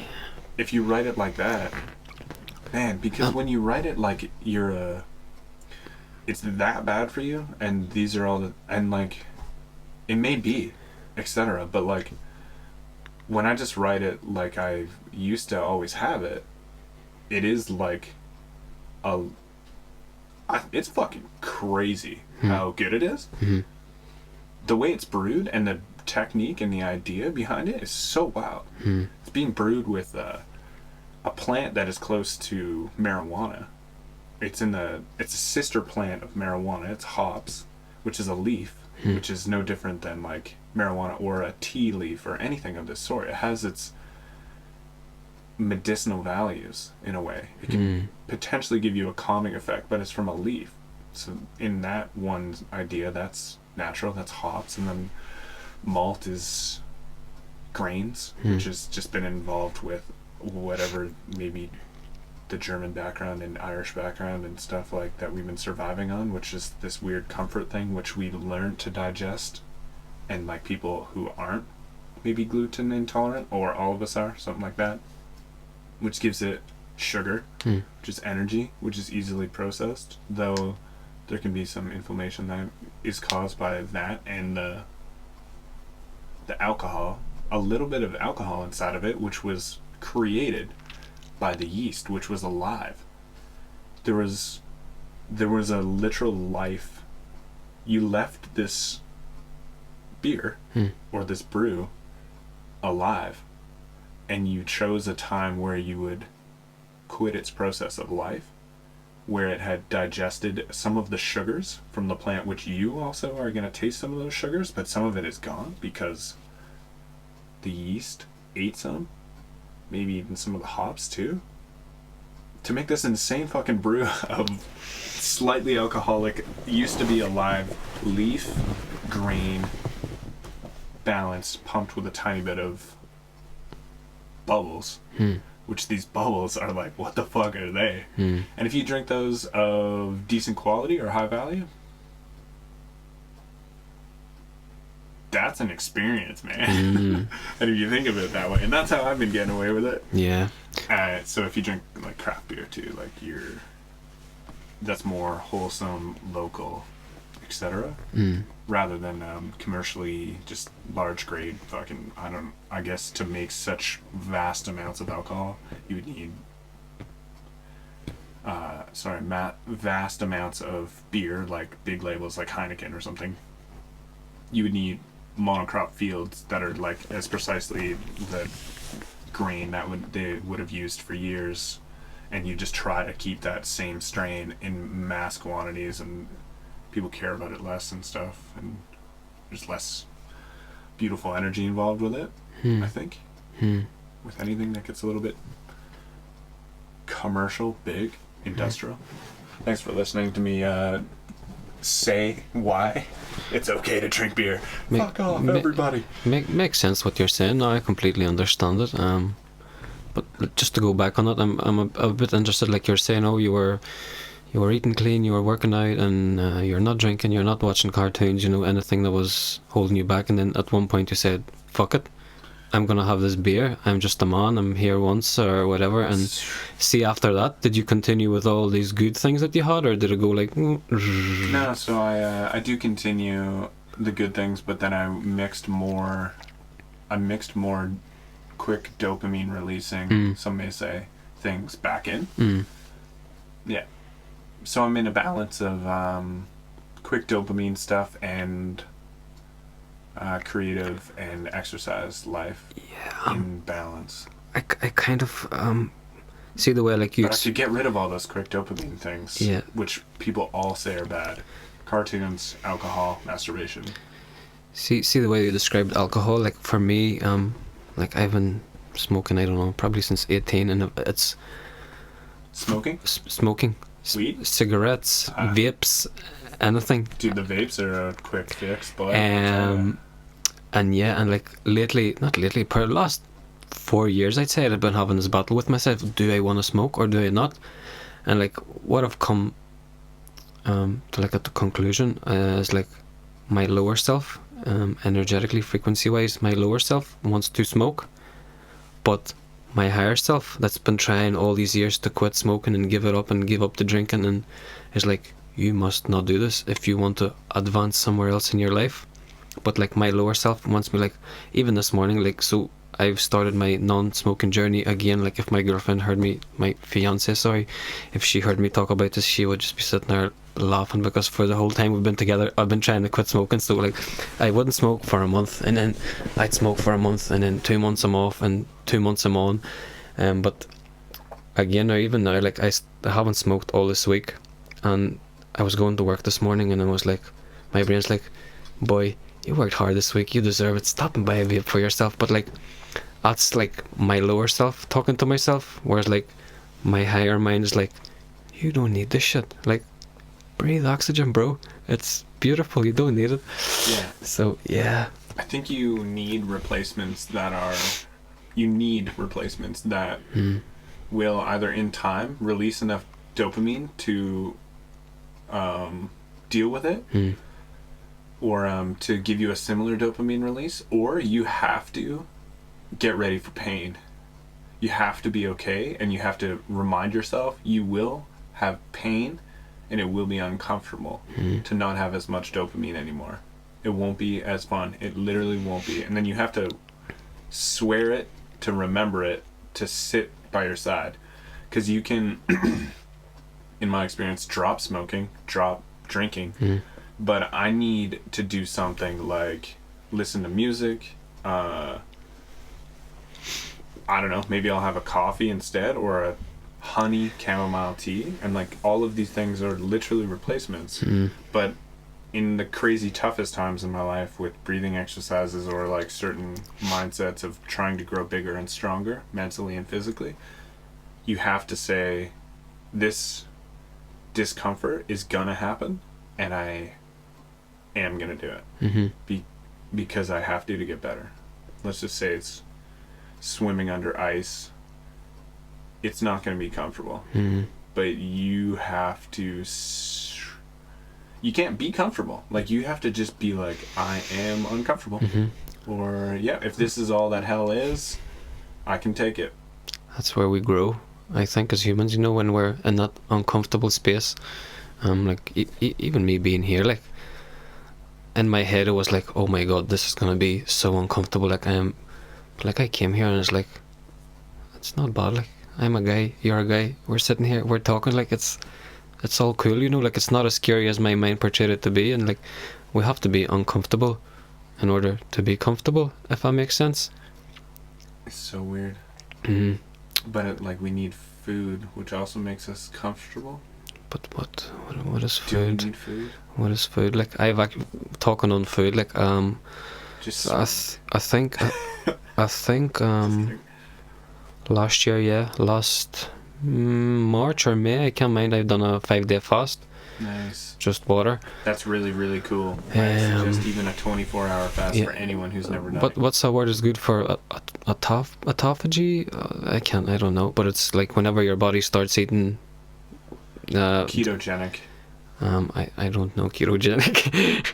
But ketogenic is when your body starts eating fat and muscles as opposed to eating sugars. Which a lot of people have, because a lot of people eat sugar. Any sugar will make the body process sugars, rather than people back in the day would eat meat and just meat, and that has proteins and fats.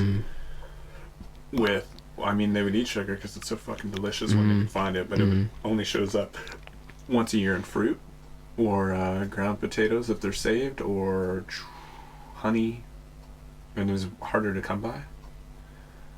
But I don't know if that's the word you're trying to say. No, I'd look it up, but I don't want to look at autophagy. Maybe it's whenever your body, you know, like I think it's like after 12 hours after you are not eating food, your body starts to target all the bad cells in your body. So say the likes of cancer cells and all that stuff, it starts eating away at that. So like whenever I did that 5-day fast, it was like cleansing my body within. To like, if there's any negativity, you know, or like cancers or any bad cells that need to be away, like it went for that stuff first. So yeah, but like I used to do intermittent fasting as well back in the day whenever I was really, really fat to lose weight. And yeah, you were really, really fat? I was really, really fat. Wow. I love when I meet people who looking good, but you used to be really, really fat. Like 130 kilo fat. I don't know what's that in stones. Maybe 19 That's stone. 260 pounds. I don't know. 130 kilos. Kilo. I'd say a bit more than 200. Oh, I might be wrong about. 100 kilos. What? 220 I'm pounds. I'm pretty sure it's 2.2. Yeah. So it's like 240 pounds. I was big. How tall are you? 5'11", right. About 1.80 m. Yeah, so yeah. I was. That's possible. Yeah. Because that's so much weight. Yeah. I was a lot of weight, yeah, but I'm in a better place now, so I'm happy. Like, and intermittent fasting was a good. What was that schedule? How did you? How did I get fat? Sure. How did I get fat? Yeah, it's all the people around me that whenever I grew up, they loved me very much. Like my mother's, like she shows her love through food. Sure. So it was always like, oh, well, eat this. Well, I'll bought you this. Eat this. Eat this. And I was like, I'm a child. Like I have no fucking idea what's going on. You're giving me all these snacks. Of course I'm gonna consume them. Like, yeah. So from no age, I've just been fed, and like I never thought anything of it. You know, like my family wouldn't be the healthiest people in the world, and they just keep feeding me and feeding me and feeding me and feeding me, and yeah, I got really bad. And then I guess when you get when you get into the habit of eating that much, that's where your stomach and digestive system and your baseline comfort comes from, your consciousness, and you're like, yeah. So when you're by yourself, you continue that on your own because you believe you need to. Yeah. That's all you've ever known. Yeah. And I've just until you fucking, when do you see it in a mirror or but the on a scale? The thing is, it's like decide that you're like, you oh, don't. Dude, I am fat. like it didn't even phase me for very long. Yeah, I used to get bullied and stuff, you know, like, oh, fat fucking this and that, and like I used to have to fight so much just for, because I didn't know how to process these emotions. Like, yeah, I was overweight and like people would make fun of me, and like I didn't know how to process it, so my processing it was violence. Like, you say this to me, I'm gonna beat you up. But it's it gotten worse whenever whenever we moved over here, because I got moved here. I didn't know no English, so I came here. I was like, How old? I was here in first year, so I'd say 12, 13. I finished 5th grade back home, and then we came here. Well, my mother was here before, but then she took me over, and like I didn't know no English. Like, I knew hello, goodbye, how are you, you know, like. Sure. And I was just sent here, and like, oh well, go to school, and this is what you do now. And like I didn't have no friends or nothing, so I just got like so closed in, and like just spent most of my childhood alone, just at home playing fucking computer games and eating shit food. And Right. I got into a point where I was a big tub of a man, like. Yeah. And yeah, and it's, I can't think back in my head where was a turning point where I was like, this, enough is enough. Like, I don't, this is not me, I don't want to be this. But I'm very glad I got there, and I decided to lose some of this weight. Like, I've marks all over my body, you know, Yeah, stretch marks. yeah, and like, I have that in my family. Someone was the same way. Yeah. I used to be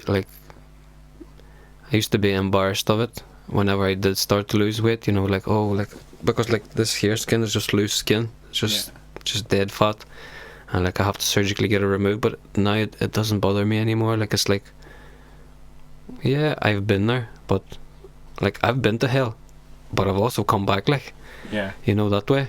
And I'm kind of proud of it too, you know, in a sense, because yeah, It's awesome.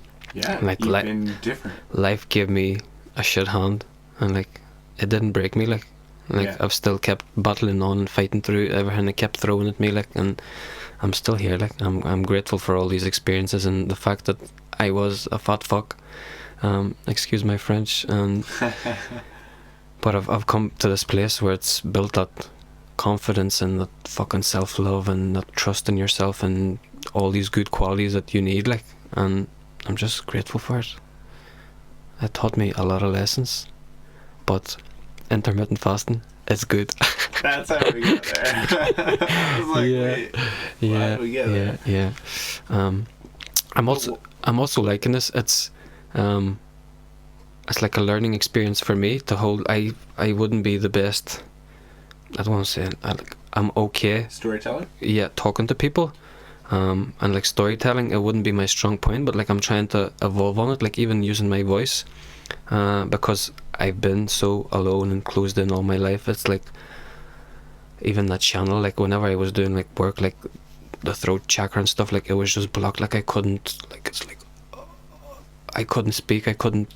But now, like last half a year, I'd say from, I want to say, yeah, like half a year, and my second last trip, from that it's been like opening up more, and it's like it's all flowing out of me, like I'm getting more comfortable in myself and my voice and how I talk, and like, because all my life I used to think like I'm not important, like I don't have anything to share, like, so I listen, like, yeah, you're super smart and I don't know anything, but it's like I mightn't be the most interesting or the most educated or the most well-spoken person in the world, but I have stuff to share as well, you know.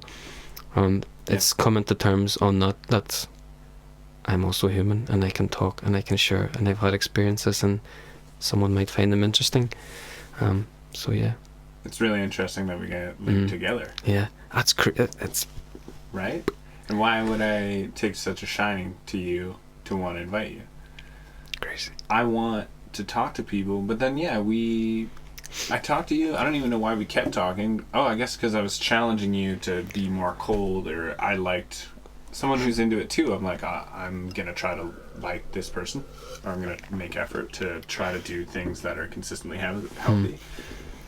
Then we just text small exercise routines, and from there I was just like, I don't know, this person's inspiring to me, or yeah, already. And then so that's how I invited you. But then I was thinking, like, even deeper than that, why would we have even met? But then it being like such a good learning point for you. But then you having enough confidence to come here. I hope I also... I don't know. How could you say no? No, man, not it. People keep telling me no. You could say no. You'd be like, oh, no, I'm busy. But I think where I'm at in my life and what... I don't have a clear vision of where I want to go yet, but like I understand that I don't want to go to a job 9 to 5 for the rest of my life. It's just soul draining. It is destroying, and like I want to like see the likes of this. If you can make a living from this, to survive or do the things you enjoy, like this is nice. Like I love this. Why not follow your heart? Like see just thinking with here and completely forgetting what's in here and what your inner child and what you want. It's just, like it's only a way down. So yeah, you need to follow your heart. And it's complicated to me because we can't all do this. Yeah. Particularly.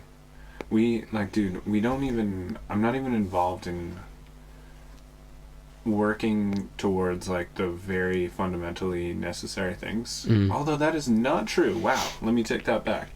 I have this fundamental needs list, which is to do with dots that are under my eyes. Those dots, actually, I started naming them in the priorities of needs, which is from top to bottom: air, love, water, food, shelter, community. And I can't figure out if community, then shelter. I can't figure out that order. They're both really... But air, you need another breath. To... Every moment you need breaths. And then if we have fucked air, we're gonna die. Then the next is love. Why love? Love is the drive to ever want to continue to live. My grandpa stopped himself from drinking water or eating at the end of his life. He decided it. He was... I don't know. He was done maybe sharing love. I don't know. I never brought this up or thought about it. He stopped eating and drinking to die. Like he was ready to go. He saw his kids. His kids came to visit, and then he refused to eat and drink and died. Wow. I've never heard, like, that's mind-boggling. Yeah. But, so instead of people talk about, like, water and food, and then I say, like, if you have no ambition for love, you don't want to eat, that's definite. And then even water, like, if you have no love, you don't want to live. So love second. Water next. Because water, is in food, whatever, process, etc. So is that what the dots meant? I think it was... It is now. Oh, you made them a thing? Yeah. Yeah. Oh, that's very nice. Yeah. I did that because I wanted to look a little... different at a party, but not be over the top. People put like lots of... I love face paint and face tattoos in the travel way, but people not. But I just didn't want to be super buried in it to be like super obvious, so I just wanted like minute. And then I just saw it and I was just like, what if I just put a dot under each eye? And then I was like, oh, this is cool. People liked it.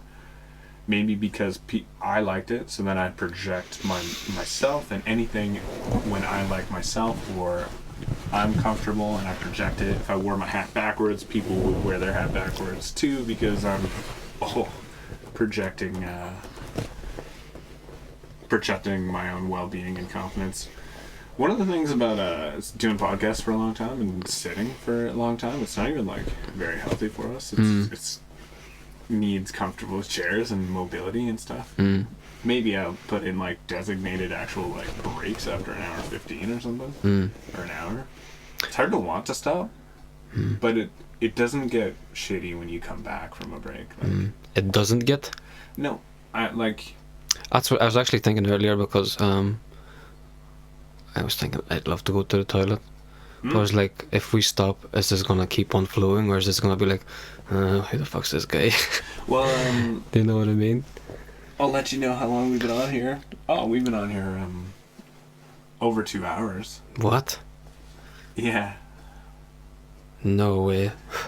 Over 2 hours. Well, it says 2:25, but I started this thing a touch early. It's been like 2 hours and That's 15 crazy. minutes or something. That is crazy. We just met. Yeah.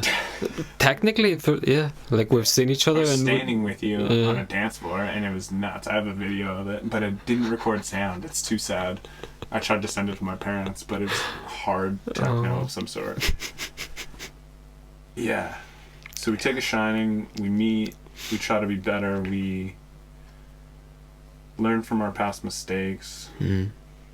So everybody can't podcast because, I was saying I don't contribute to society and the standards of needs, but I took that back because I'm teaching people breathing exercises in love, I guess. I think I'm teaching people how to love, which is a unreal compliment that I get from some ladies along the way, which is really crazy. It's really crazy how, well, I've been lucky enough for people to be not with anybody close or open themselves sexually for like years,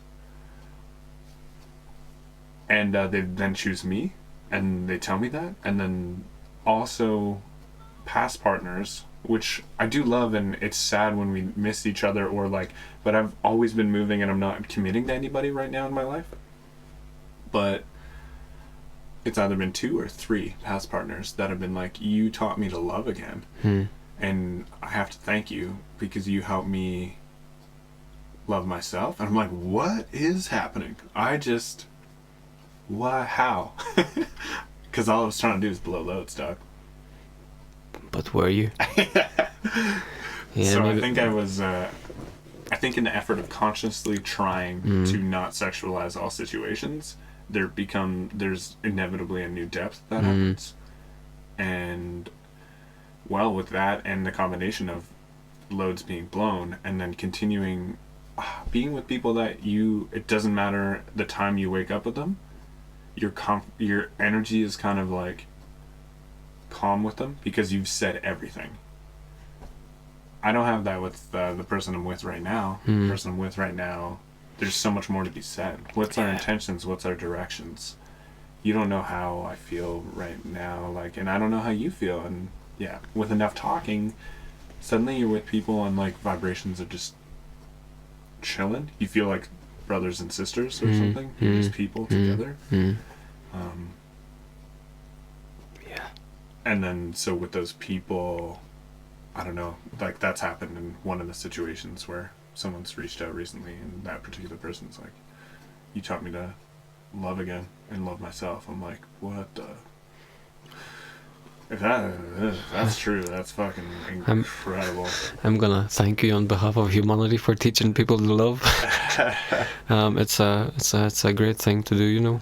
Like, it's amazing, like, because a lot of people are in those dark places, or like they can't trust people no more. Like, the trust has been broken, or they maybe don't even know what love is. But like, there's certain people. So like, so you, I think I might be one of them as well. That like, you come into certain people's lives and you show them that there is love that you can trust. Like, it's not all about this one thing, you know, and there's good people in the world still.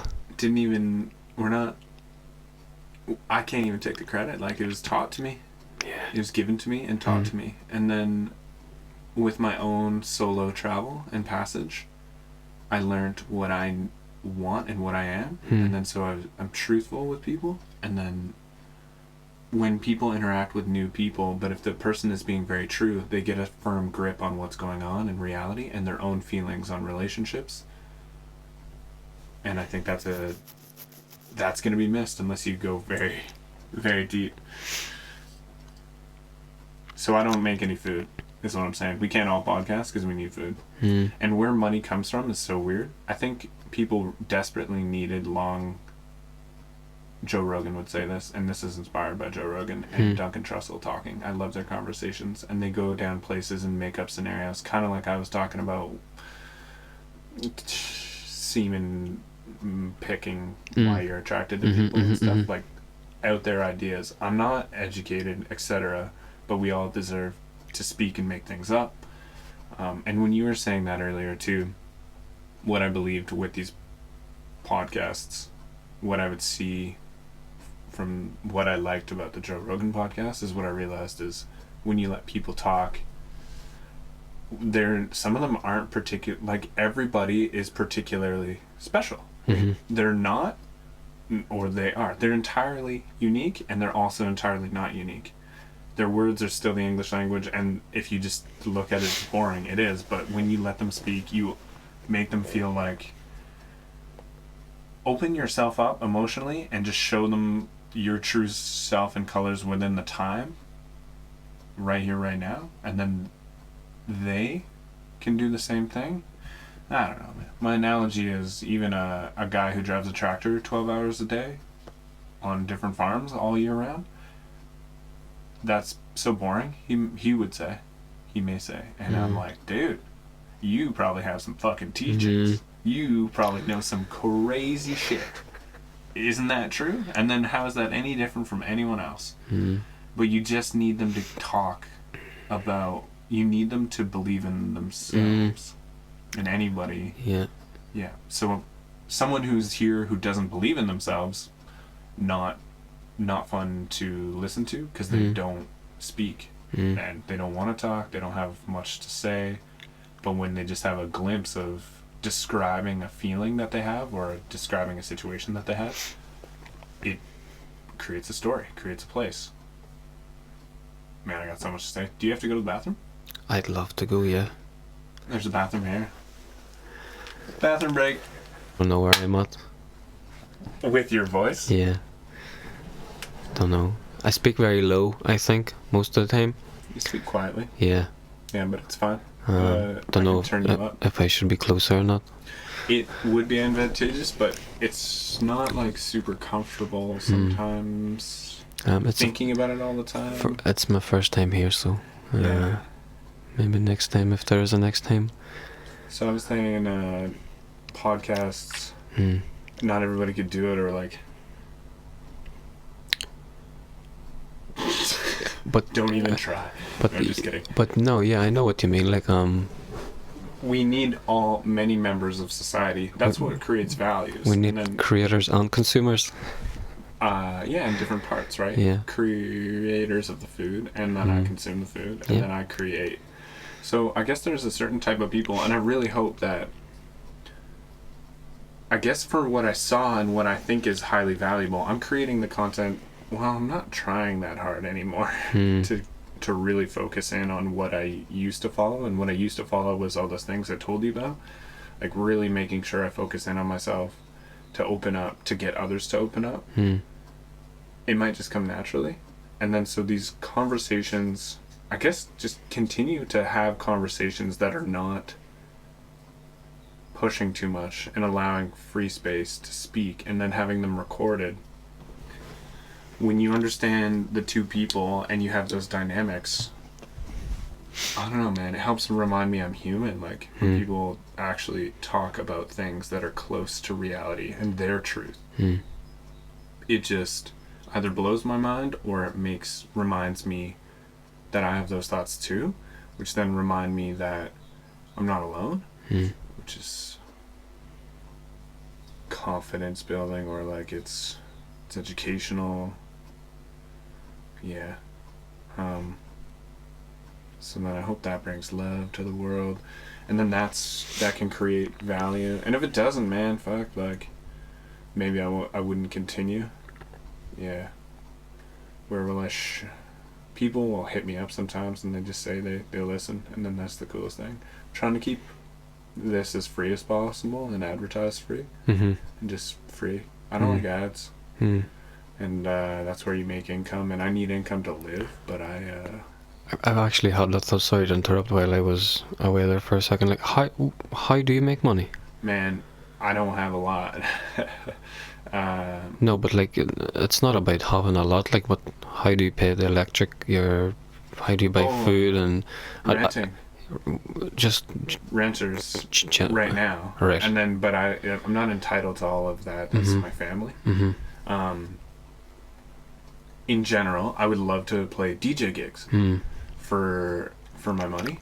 That's because I love being on stage, and I love and I've practiced being on stage a lot, and I write a lot of music, and I've tried to be really good on stage. I'm really comfortable on there, and I love making money there. But other than that, man, the last jobs I would have had would be like construction-based stuff. Yeah, building things, which is a pretty sweet contribution to the world in a way. Sucks when this style is not very sustainable. What do you mean, like the your lifestyle? The building style. Oh, the building style. Yeah, if you're working for construction and then you're building kind of with shit materials that aren't gonna last very long, and they're all wrapped in plastic and they're all being delivered there and stuff. Like if you just we built to make things last.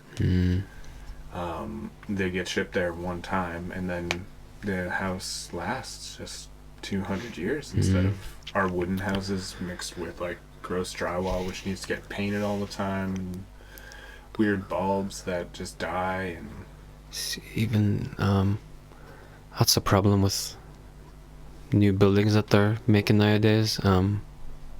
Like they're thrown up so quickly, the cheapest way you can, and like what's gonna happen to these houses in 50 years? We've bought a house recently as well, and it's crazy the quality of it. Like, yeah, it looks nice because it's new, but when you deep it, the actual quality of it, like, it's not the same. Like, this house is built when you said 1800s. It's God knows what's going to happen to that house in the next 50 years. Might get blown over. You know, no one puts in the time anymore and the effort. It's just like stamp. Don't know how I went off there completely or something. I don't know. No, you're on point, man. No, we're talking about the same thing. I don't know how you would build more sustainably, but I heard it from a construction guy, and then I remembered my construction jobs. Dude, filth. Tons of shit everywhere. Concrete in the ground, old concrete, things are getting buried, things are getting ditched. The amount of waste, like the amount of plastic and waste that's around all the boards and what it's made of and what that leaches onto the ground, and paints are not biodegradable and they shouldn't be because they need to last, etc. But there's a fine balance. We got to find durable materials that don't fuck us up. But then things need to be cheap. People are addicted to cheap things. Yeah. I don't know, man. So we tied in from wanting to. What's the drive of holding your semen? I guess it makes you literally feel better. And like, what are we doing? We're trying to consistently feel good. Yeah, feel better, always feel stronger. And like, I think for me, maybe I'm still learning. Like I said earlier about I haven't done any Kundalini work, but I've looked into it. I need to start doing it. And like, whenever you just start connecting with the higher frequencies, might sound like a Looney Tune to most people, like, but you probably know what I'm talking about. It's awesome that I'm open to it, and it's awesome that I kind of know. Or like, it's just with I have psychedelic drugs to thank. In a way. Yeah. I want to thank them as well, like, because I used to be so what's the word? Socially awkward, even.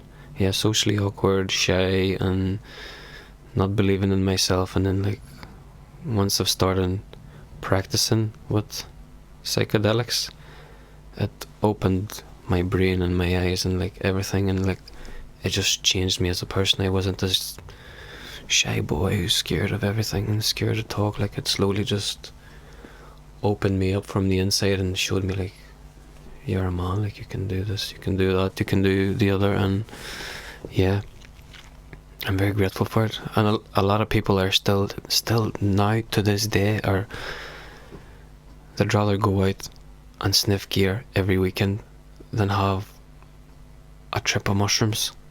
And it's like, what? Like, how do you see that safer for yourself and your evolvement of your brain and you as a human? It's crazy, absolutely crazy. Yeah, but to each their own. Each to their own. Yeah, some people want different chemicals, and then they get a certain whatever they need out of it, whatever it feels. I remember, first tab of acid First full tab of acid, nothing's ever been the same since, because it just makes the senses that I relied on, which is the way you hear my voice, the way you see me, the way you're generally feeling. When you wake up into that, the balance of all your senses, feeling within your body. As soon as that starts to shift, you start to realize this is all, you've been used to your homeostasis. The homeostasis is those balance of senses, and that is a way that we can keep track of our hunger, or because our stomach feels different. But when you have a psychedelic drug, you hear something differently. And then I never knew that you could hear from a different viewing point. So what's happening is my viewing point has been who I identify, Colin. I wake up into him, and it's all I ever thought I was. And then when you manipulate the viewing point, that means I've taken LSD, which then the psychedelic aspects of it connect different parts of the brain, so they think or say. Those connections of the different parts of the brain make you then, you're the antenna. You've changed the way the antenna works, therefore you're changing the regular frequencies you would have. So if you are in your living room and the light is on, and it's been on this painting forever, you see the painting all the time, it's the same color, it's like how you understand your living room. When you take psychedelics, when I think I feel this change of pace, that painting changed. And I finally noticed that the painting changed in the room. That's when I finally realized, I'm like, wait, no, I remember this painting. This painting never changed. It's never been like that. I remember it being different. Then I'm like, wait, what's going on? So I'm like, well, no, I know I'm on acid. So I'm like, so it's shifted my view. And then with that, I believe that if I'm not just in one view and I can see in this other view, when it changes into multiple colors, the painting changes into multiple colors there, then if I can view from a second point, I can view from any second point ever, anywhere. Therefore, other people definitely see things. Like, this is me now appreciating purple might be different for another person. But it made me just not be so solid on my ideas of what I see or hear, and my even emotions and my feelings. They made me feel like those emotions, feelings, hearing, and seeing are very temporary and can be different.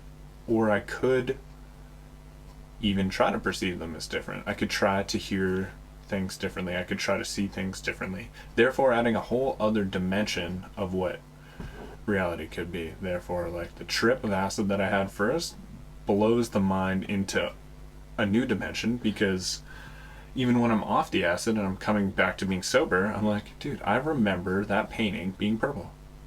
That painting was purple. So that makes me not reliable as a viewer, or like, I should be questioning everything I see and do or think. I should be questioning, because it could be. And then I started doing that. I started being like, I could be on acid right now, and I could be viewing it this way. And then it actually changed my mood, because I'm like, doesn't matter what color it is, as long as we agree. Sick. Let's go on. Yeah, I don't care. We're just here. Yeah. Fuck, dude. Could be any color. It doesn't even matter. And then you start getting goofy, like. Yeah. As long as you're happy, like. Yeah. Hope that explanation brings people into the psychedelic realms and opens them up into.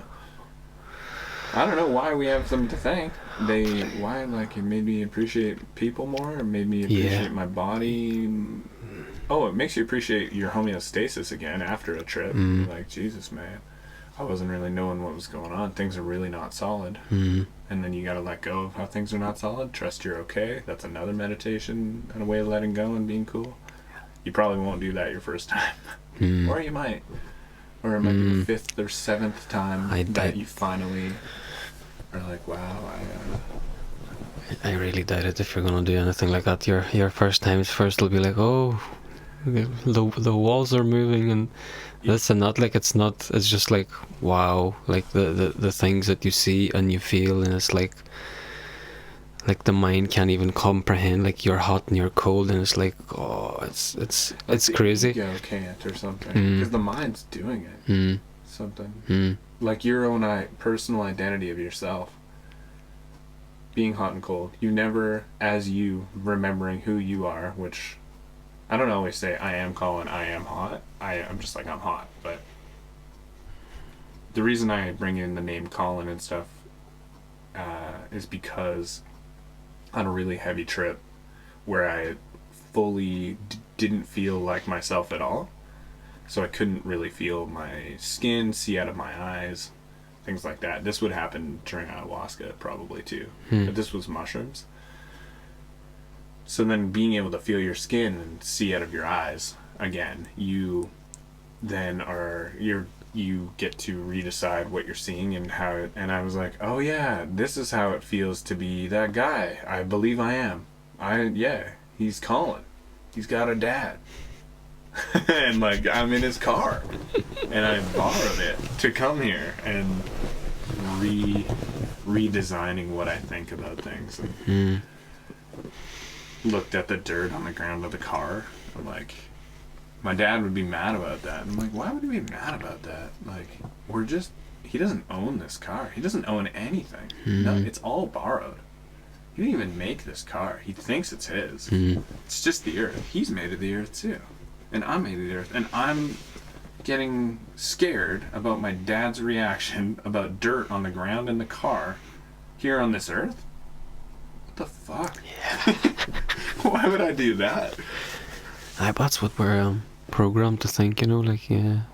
It's generally his reaction, programmed to think, because, he would react because I made extra dirt and mud on his, so he calls it, and then, it just gets you viewing things differently. Yeah, what is ours? So, what are you working on in the next week, month, years? What do you want? See, that's the thing. Like, I'm very short term. Like, I don't think I have like a vision yet. You staying with your girlfriend? Oh yeah, definitely. We're recently. Well, that's not short term. Yeah. Do you think about the future with her? Oh yeah, definitely. Like it's she's the only one I want to be with. Like, yeah. But like, regards, not looking at that, just myself personally, I've started to follow my heart more in a way, as I was saying earlier, and like, I just want to escape this big cog of a life that we are in, where you just go to work, you come back, you're tired, you watch TV, you sleep, rinse and repeat, and I don't want to do that. Yeah. I want to live my life. I want to do what I want to do. So like, I've started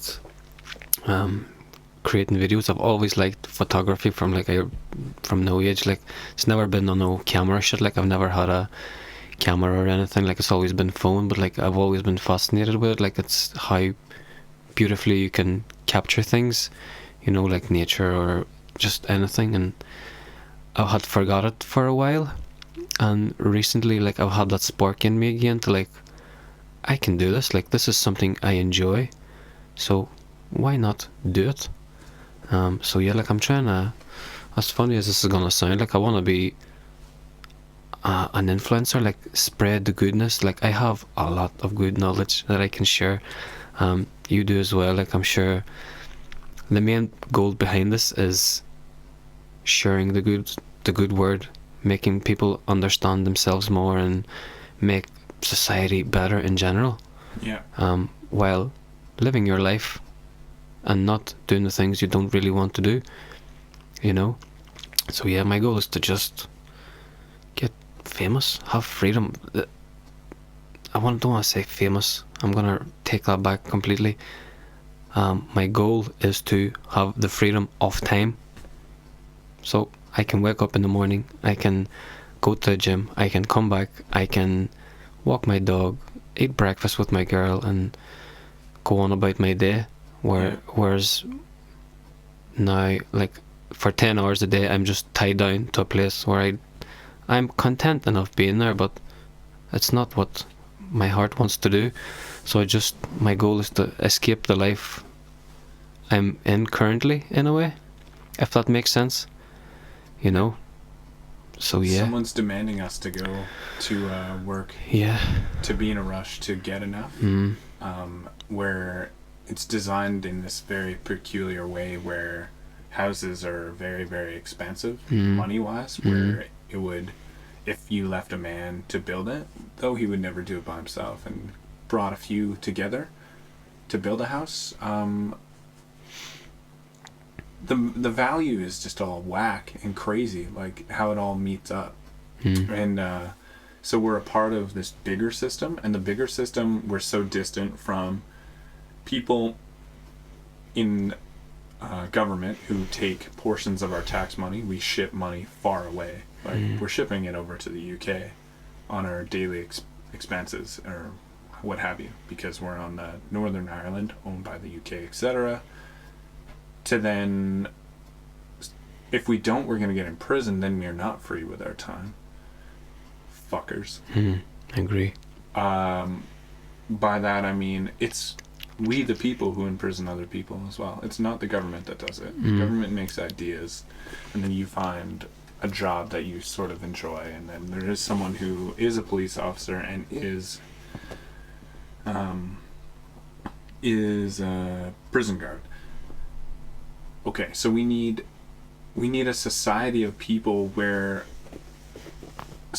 I'm thinking smaller to keep track of it, where your contributions of the day, like, dude, I don't even know if the gym's really necessary. If you actually got to work out just moving hay, be ripped. Or like being a heavy duty mechanic, or building a house, or anything that needs to come by, or fuck it, we have enough free time to just move honed metals, which we call weights, around to use a bit of our energy to feel strong. Like, we could probably find like more efficient things to do to serve more people more often.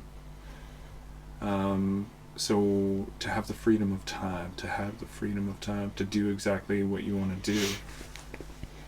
We already have all of what we need, but then someone is creating scarcity and a need to continue to create wealth to like make us assume that we're gonna die if we don't have the wealth, etc. Where, I don't know, man, we need smaller societies. We need to work together in smaller communities and groups to interchange, and then we can have some people within that community go trade with other people.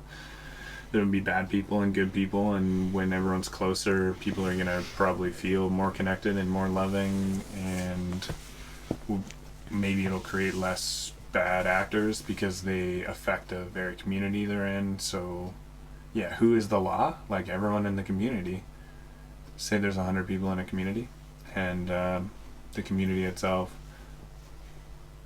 which, by the way, can be interconnected and communicate with other parts of the world, but more interactions wise. Oh, this is also where I got thinking about this. Influencer. I don't even know, it's a word that we use now. People who are inspiring is not any man who works or woman who works and creates not inspiring and an influencer. And before we had the fucking social media, why don't we try to be influencers and inspirations without feeding that algorithm to make more people look at that for their inspiration? That system is gross, and us feeding it, we're feeding it by creating on it. It's funny enough, I actually watched your story the other day. You were talking about that thing. Aren't we feeding it? Yeah, but we're feeding it. And why don't we just become great inspirations and creators within our day-to-day life? Every moment we would spend on our phone looking, why don't we create, for me, ideas, a dodgeball group? Doesn't seem to be that around. Why don't we just get that going in the community? An open decks night for weekday EDM music exposure, a daytime dance for people who don't want to rave in the night and have kids. And then I got my own shows I want to do at night. But if we just created those things for our 100 people. Yeah, but how are you gonna survive off of that? We do the work for each other for the sustenance that we need. Yeah, that's the perfect scenario where you have a community of people that you can self-sustain in. I understand that, but where we are in today's society, we are so far from that. Fuck today's society. We are so, like, I've even said earlier, like, you know, like, I'm here, you're here, she's here, and you're there, and it's like we're so far away. So that little device we have and we spend so much time on, it's the only, like, you have to keep feeding it, but like, no, fuck no, dude, it just came out in 10 years. Humans have lived before vaccines, telephones, electricity. We live without them. We have been here for like 200,000 years. We live without electricity. Or there's another form of electricity Tesla was looking into. It's wireless electricity. We created wired technology because we can meter it and charge people for it, so someone could make money off it. Tesla had a wireless electricity system at the same time. That information's been buried, to my knowledge. Yeah, Nikola Tesla. That's where the Tesla company is named after. Nikola Tesla made great things. And amazing ideas. I understand what you're saying. Oh, don't feed this, like, don't feed the beast, but I'm doing it today. What are we doing here? You know, very, what's the word? I'm a cynical walker. Contradictory? Very contradictory. Yeah. Yeah, and I posted on social media and everything too. But we need to talk at some point to get together. Yeah. So once we're ready to go. But I understand where you're coming from, and I think us using this platform is a way of getting all these people who understand that you need a community and, like, you need the togetherness, is like, so somehow life has brought us together, like, and like, you have one point of view on it and I have another point of view on it, but looking past that, we both have the understanding of the community and how good it is to be in that and how you can just live within it. I don't know what I'm trying to say here. I've thrown myself off here, but sorry, I might have thrown you off by looking at battery life or something. I have to think about microphones and cameras and batteries, and then during conversations that might startle people because truly my energy does shift, and then they may believe something's up that is not relevant to the conversation, and then I have to, like, retune back in very quickly to try to be as present as possible. But it's important that I check in, because if things aren't of quality to even hear, then it's interesting. But we were talking about us meeting, why it's important to have community, and well, you were bringing that up. I was bringing up small communities, not feeding toxic systems if we can. I just said it because it's now is the time. This is contradictory. We're here now. It's no different than, like, sailing with a ship of slaves and then realizing you're like, oh fuck, man, like, these are people too. You've just met them. Then you get the idea then, and you're like, well, can we course correct? What if we fucking turn this around, let them all go back on their land, and then fucking bail with the boat and get the fuck out of here. I've heard about this place. It's called Australia. Let's go there. everyone seems to go there nowadays. It's a fucking neat place. Is it? It's a neat place. Yeah, it's cool. It's very rich. White people went there. A lot of open land. So a lot of open land means a lot of development, and a lot of development means a lot of tax money, and a lot of tax money means, like, a little bit of that funding goes to the people, which also creates more wealth, which they trade with for a while, which creates more taxes for the rich, and then after a certain point, the rich get a lot of the money, and then there's a lot of people with a lot less.